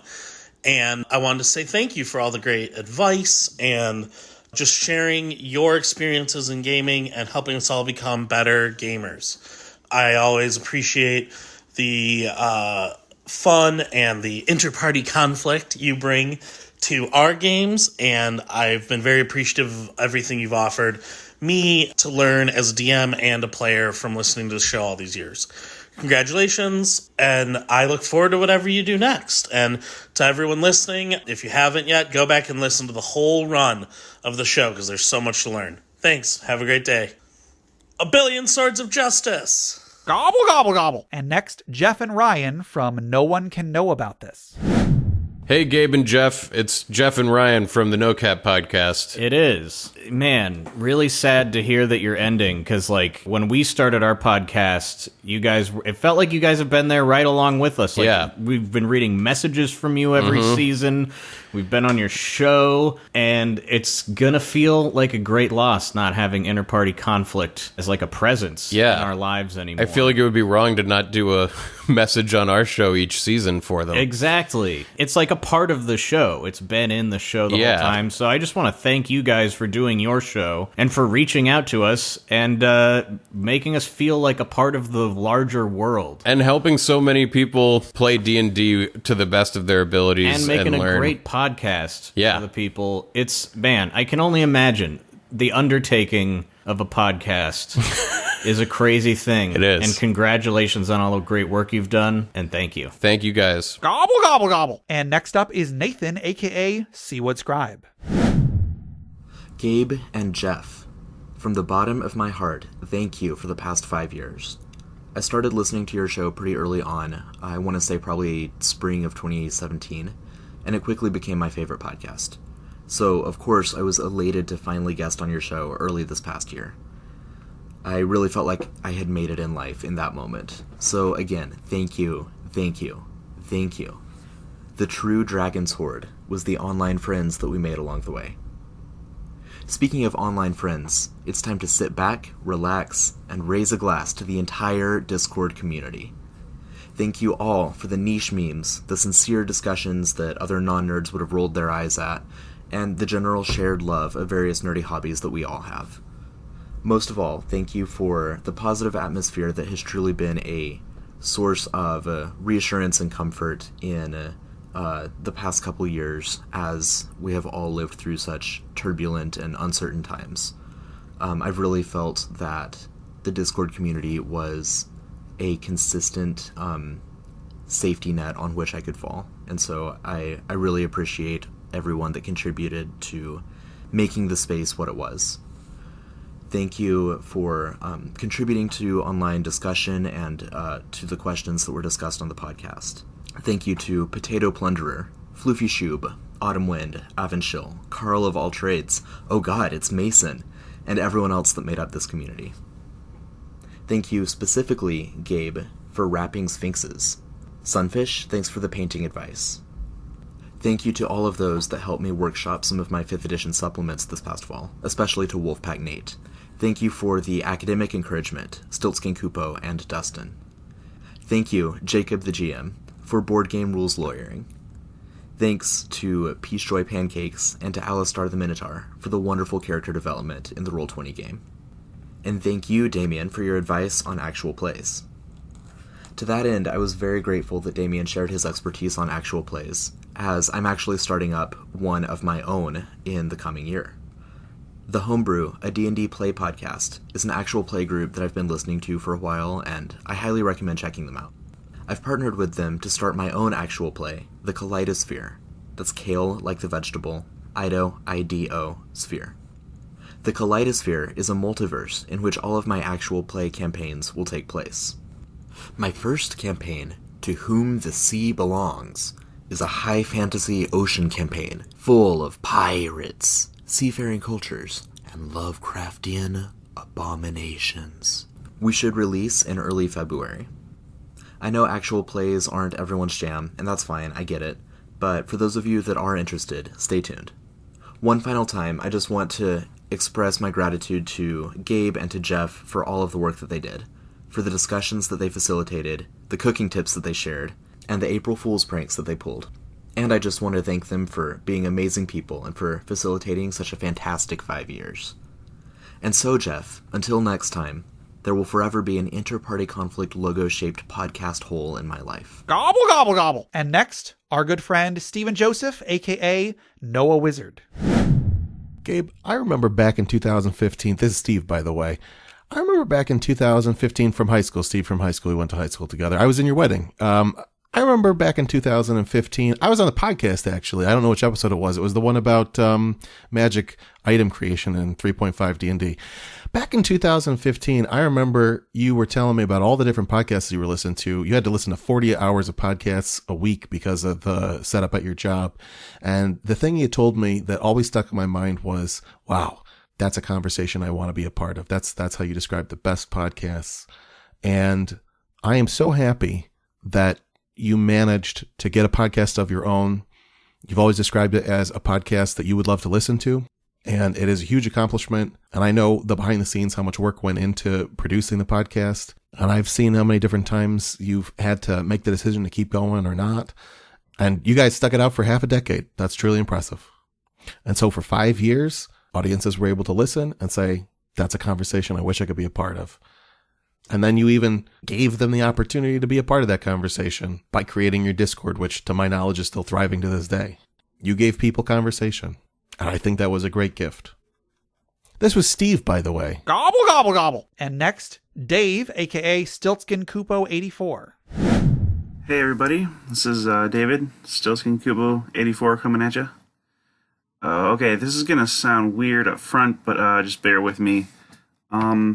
What I have loved most about IPC has not been the show content at all, really, but the sharing and welcoming spirit of the community. So, when I first learned about IPC, I was a new guy in my factory struggling to both learn the job and make friends. I had just lost my D&D group of 10 years, and the only good solid DM I had ever known. I had tried and failed to DM my own group of coworkers at my job, and that led to actual loss of new job friends. I felt like a bad DM and a bad friend and a lost traveler at sea in a new career that needed me far less than I needed it. But Gabe still gave me a shot at being a work friend, and I was in for that even so far as just having a friendly nerd group to talk about D&D with at the lunch table at work, you know.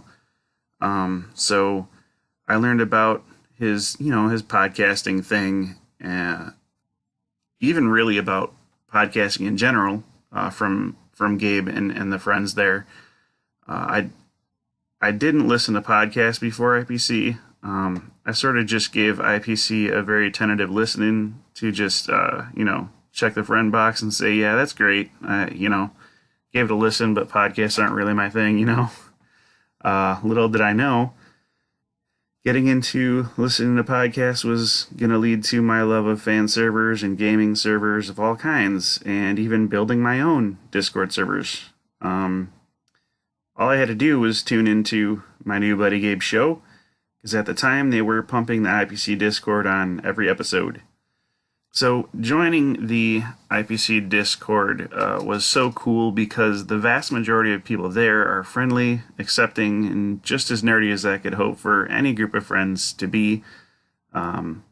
Gabe and Jeff's attitude toward aggressively asking for and showcasing user-submitted stuff really drives home that message of sharing.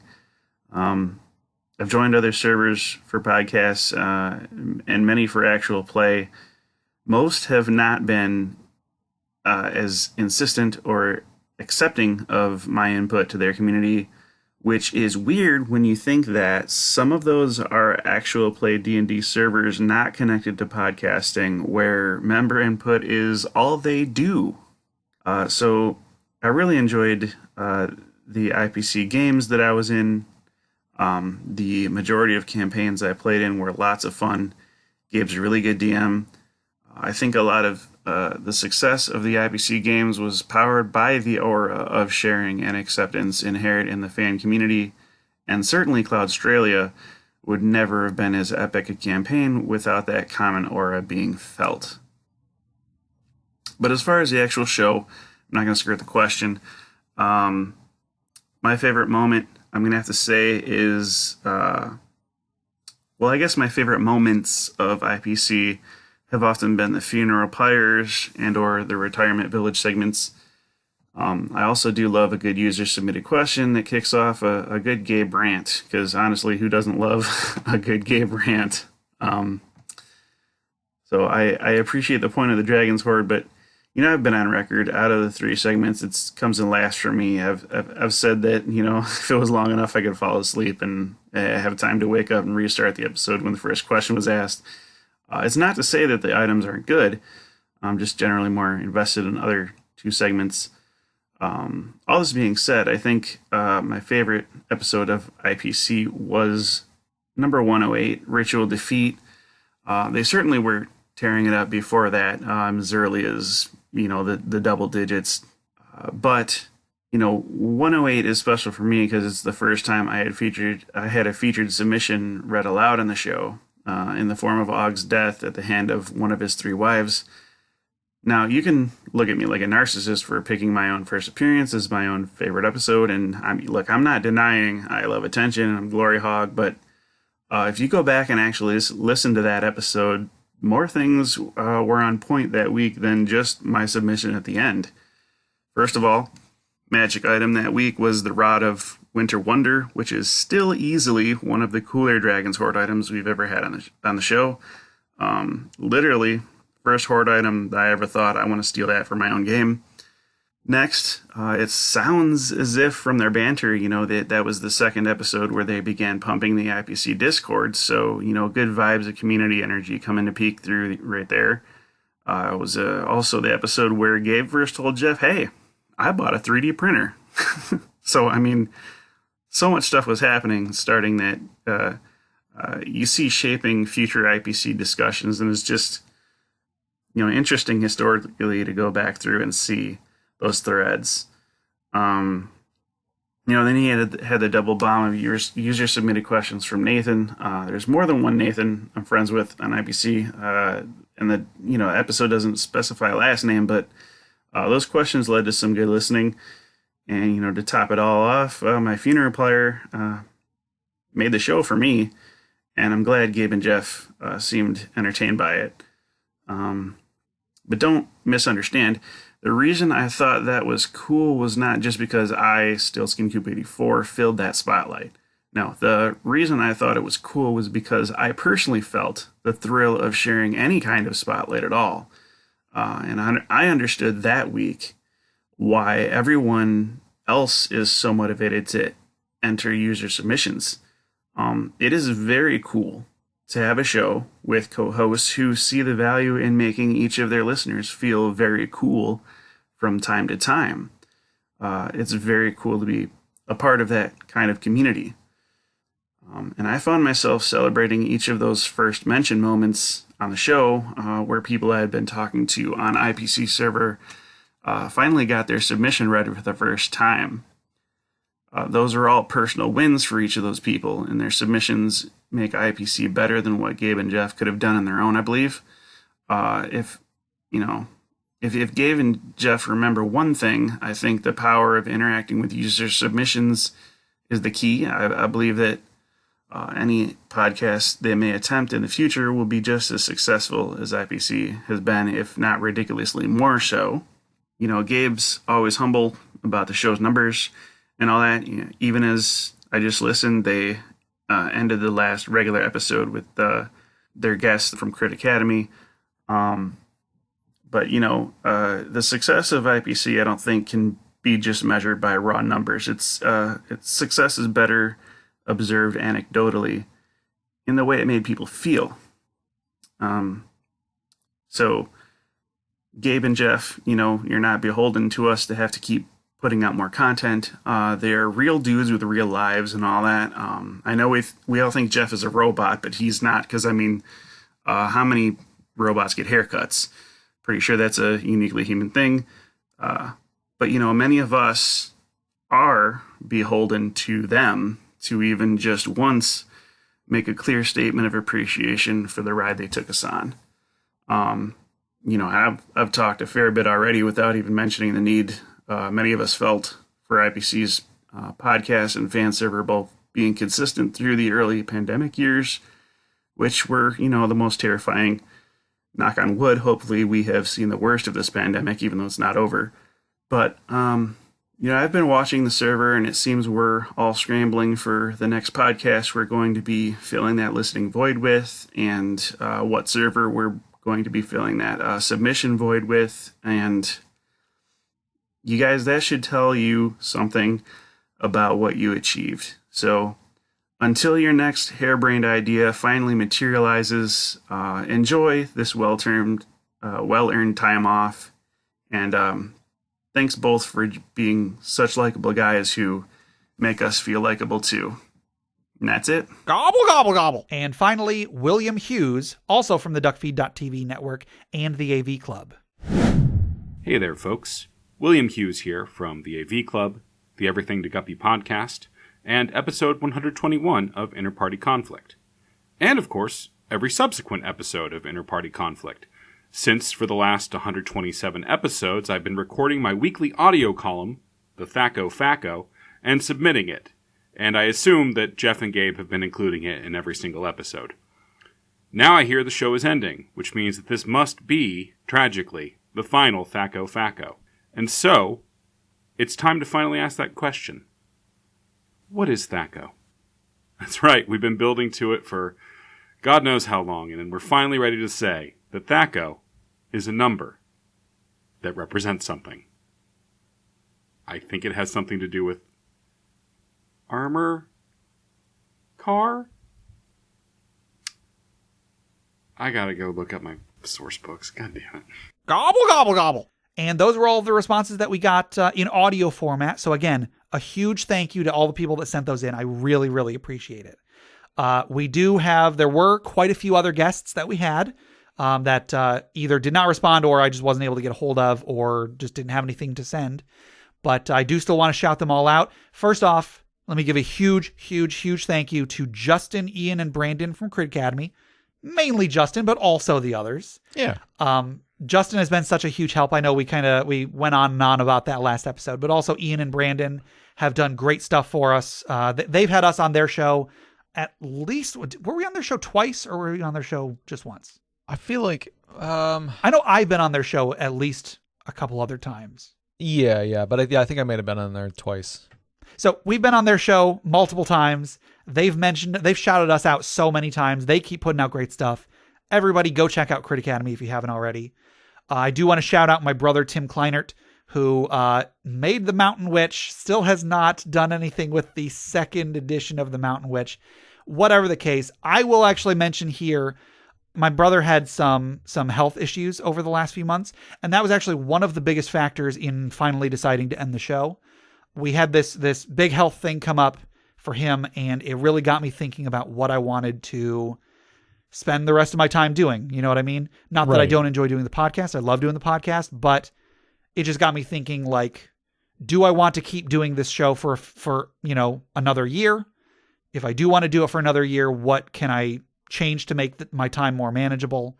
And in the end, that's what really kicked off the serious thought about whether to end the show or not. Right. So it's his fault. No. Oh no. No.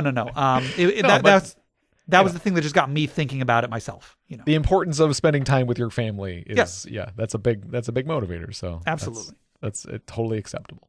Yeah. Amabel from hollandspiel.com.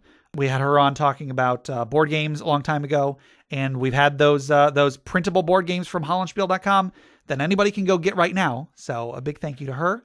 Next up, Grant Howitt and Chris Taylor from the Hardy Dice Friends. Grant, as far as I know, is still making RPGs, making one-page RPGs and so on. I haven't listened to their podcast in a while, so I don't know what Chris Taylor is up to, but I'm happy to have had them on the show. When we first started, I discovered their podcast on SoundCloud and noticed that their format and subject matter was very, very similar to our own. Not that they stole it. It's not the most original idea in the world. Not at all. But, I just thought it was fun that we kind of were like rival podcasts for a little while. That being said, they were way more popular than we were. Oh, sure. Understandable, I guess. We were pretty small for a long time, and we arguably still are, whatever the case. But I'm thankful to them for coming on the show. Garen and Dan of D&D Character Lab. I actually wasn't able to get a hold of either of them, and that's really a shame. I would have loved to get some audio from them or just something, but they've just been hard to get a hold of ever since their podcast ended. I hope they're doing some great stuff. You know what I mean? Hope they're doing well. Luke Hart from the DM's Lair that's a YouTube channel that I've been following for a while. Luke Hart puts out so many great videos, some of them short, some of them long, just really like breaking down some parts of playing D&D that, I don't necessarily agree with everything he says, but I love that he's saying it. I love that he's giving different perspectives. He's giving advice. He's giving all sorts of great stuff. He's also come out with a bunch of modules, like adventure modules and stuff too. So check him out. John and Angela from the Cantrip podcast. They ended their podcast a while ago, and they've also been pretty hard to get a hold of. So if you're out there, John and Angela, if you're listening, thank you for coming on the show. Jessica Trevino from Incoming Game. That was another podcast that I listened to. That's a reboot podcast. We had her on as a guest. I was so happy to get her on as a guest. Yeah, that's cool. Similarly hard to get a hold of, but I hope she's out there doing great stuff. Paulo Quiros from the Film Reroll. I was probably the two times I was the most nervous and starstruck I've ever been on this show. One was with Gary Butterfield. The other was with Paulo Quiros. Just because these were podcasts that I had been listening to for so long before we started our show, that if it weren't for them, I don't think we would have had a podcast. I would not have felt comfortable recording myself and putting it out on the internet if I hadn't listened to several years worth of Gary Butterfield. And then if I saw how, like, the Film Reroll is such a fun idea for a tabletop gaming podcast that, that's given me so much entertainment and so many ideas. So having Paulo on was such a huge get. I similarly wasn't able to get a hold of Paulo since then, but hopefully he's doing well. Their release schedule for the Film Reroll has been pretty spotty lately. They've been very, very busy, especially, with pandemic related stuff. So hopefully Paulo's doing well. Hey, Paulo, if you're listening, thank you for coming on the show. Next up, Austin and Jack from the People's Trivia Company. They got me through part of the quarantine, playing trivia on their trivia show that I think they're only doing it once a week now.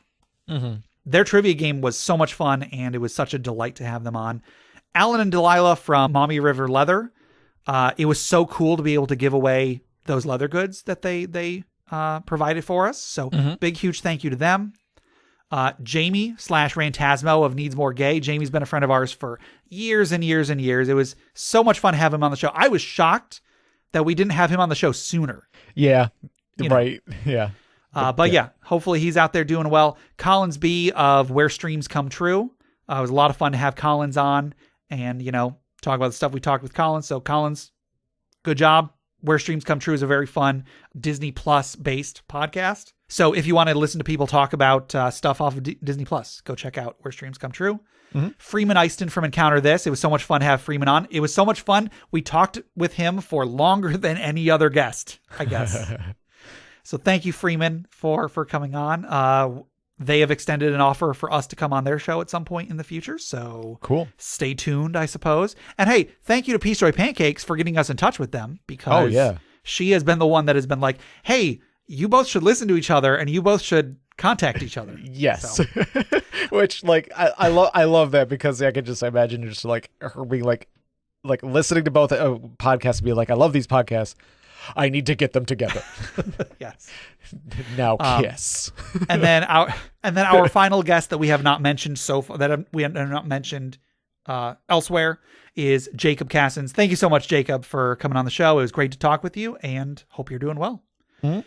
And of course, a big, huge thank you to you, listener.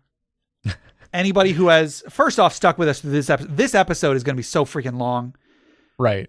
Yeah, as of just recording, we're like over 2 hours in. Yeah. And there's a ton of audio I have to put in here. If you've made it this far, thank you. I'm sorry. But also just anybody who has listened to, there are people who have listened to every episode of the show. Mm-hmm. Good job, I have to say. Thank you. Thank you so much. Even if you haven't listened to the whole show, just if you listen to any of it, if you've told anybody about the show, anything like that, we are so thankful. You listeners have made the show. You listeners have made the show. Yes. Like, it's all submitted by you. So much of it is submitted by listeners, and we would not have done it as long as we did if there weren't so many people listening, so many people giving us feedback, so many people being our patrons, giving us money. Wait, yeah, what? Like, that's crazy. What even is that? That's ridiculous. You people are crazy, except you're not crazy. You're wonderful people. Yes. So yes, just thank you so much, everybody. Yes, thank you so much. I don't really know what else to say. It's been a wild ride. It's been 5 hectic years, 5 wonderful years. It's been so much fun. Yeah, it's been a blast. I've had so much fun in so many episodes. Just a lot of laughs and like a lot of listening to Gabe's rants and so many great guests and like so many great item submissions and my goodness, so many people have submitted such awesome items. Thank you, Dustin. Thank you, the Beverage Tea. Thank you, the DM's Council. Everybody who has submitted items, thank you so much. You people you're making the show. I mean, I already said that, but oh man. Yeah, so like, the Discord will still be running. It will. And I will do my best to be more active on the Discord. I know I have not been active on the Discord, but I will try to be more active now that the show's over, at the very least. Because like the show is it's the main way that I interact with all of you. Yeah. Because we read your submissions and stuff like that. But like now I'm like, oh well, I don't want this back and forth to end, or well, I guess it's more less back and forth and more just me responding. Sure. But I still don't want that to end completely. So I do want to be on the Discord more. So I do my best for that. There you go. So yeah, so please, for those of you who are on the Discord, continue to be so. We'll be around, and then those of you who are listening this far and haven't gone to the Discord, go to the Discord. Yeah, what are you doing? Join us, please. Come on. bit.ly/interpartydiscord. Go there. Come to the Discord. Come hang out, even if it's just to read all the backlog of all the discussions. Seriously, if that might be a bit daunting. If you just want to come and say hi, hi. Yeah. All the names that you've been hearing for the last 5 years, you'll see all those people. You can interact with them. Yep. Come and hang out with us. Yeah, just come hang out, and if nothing else, it's just it's a cool community that people are doing cool stuff. Like Peace Joy and Stiltskin Kupo are like they're doing some cool stuff, and like everybody's always posting neat game ideas. So. Yeah, I don't know what else to say. Like, I don't know, but at the same time, I don't want it to end. Like, this is it. Well, I do have one thing to say, and it's thank you so much, Gabe. Oh, you're welcome. And I've made sure to say this plenty of times, but I'll definitely say it again. Like, Gabe puts in 99.9% of the effort in this show. I just show up. So like this is Gabe's passion project. This is what he's been putting his time into, and Gabe is he's a stickler for quality or quality or perfection, maybe. Right. It's like, Gabe knows what he wants in a podcast, and he made sure that this podcast fit that bill. Yeah. So, and he's done a great job with it. So thank you, Gabe. You're quite welcome. Yeah. Listeners, just a tip for anybody out there: if you want to start a podcast, or if you like listening to podcasts, but there isn't a podcast that is what you want, you can make your own. You can make a podcast that is tailored specifically to you. Yeah. If you're not concerned about getting a lot of listeners, do that. Just make a podcast that you want to listen to. And then maybe listeners will follow, maybe they won't, but whatever the case, you'll have a fun time doing it. And if you're like me, you can go back and listen to it later and be like, wow, I don't remember saying any of this. Yeah. Right. I mean, there's sort of there's a joke about oh, of course you have a podcast. Who doesn't these days? It's like, but who cares what people if it's something you're passionate about, or you just want to talk about, or you just want to get off your chest or something like that, make a podcast about it. It's easy enough to do. Nobody has to listen to it. If it's something you're really passionate about, it's something you talk about on a normal basis anyway. So if somebody else comes up to you and is like, hey, are you talking about this? And I'm like, and you might be like, yeah, I love that thing. In fact, I've recorded a podcast if you're interested, so at the very least, you might make a friend that also is into that topic, Sure. And it's just like thinking about something in your head and saying it out loud are completely different things. Yep. Like definitely. I've had thoughts in my head that have been ringing around in my head for years. And then I finally actually say them out loud to somebody who's looking at me and has reactions. And I go, oh, that is a really dumb thought, isn't it? Wowee. It's how it's a one way to improve yourself and grow and learn new things about yourself and understand things better if you can actually say it out loud. Sure. So even if you don't post it, recording it, it's almost like self-therapy. But I mean, don't take it as actual therapy, but but it, it's good. Especially being shut in all the time now. It's like I didn't go out and talk much. I don't go out and talk on a I don't go out of my way to go out and talk to people. But at the very least, for one day a week, I got to talk to my friend Gabe at length about a cool thing that we like. So do that for yourself about your favorite topic. Make a podcast. Do it. Agreed. Just keep it going, Gabe. I don't want it to end. All right, listeners. Well, I think it's about that time. Yeah. So Jeff, until next time. Until next time, Gabe.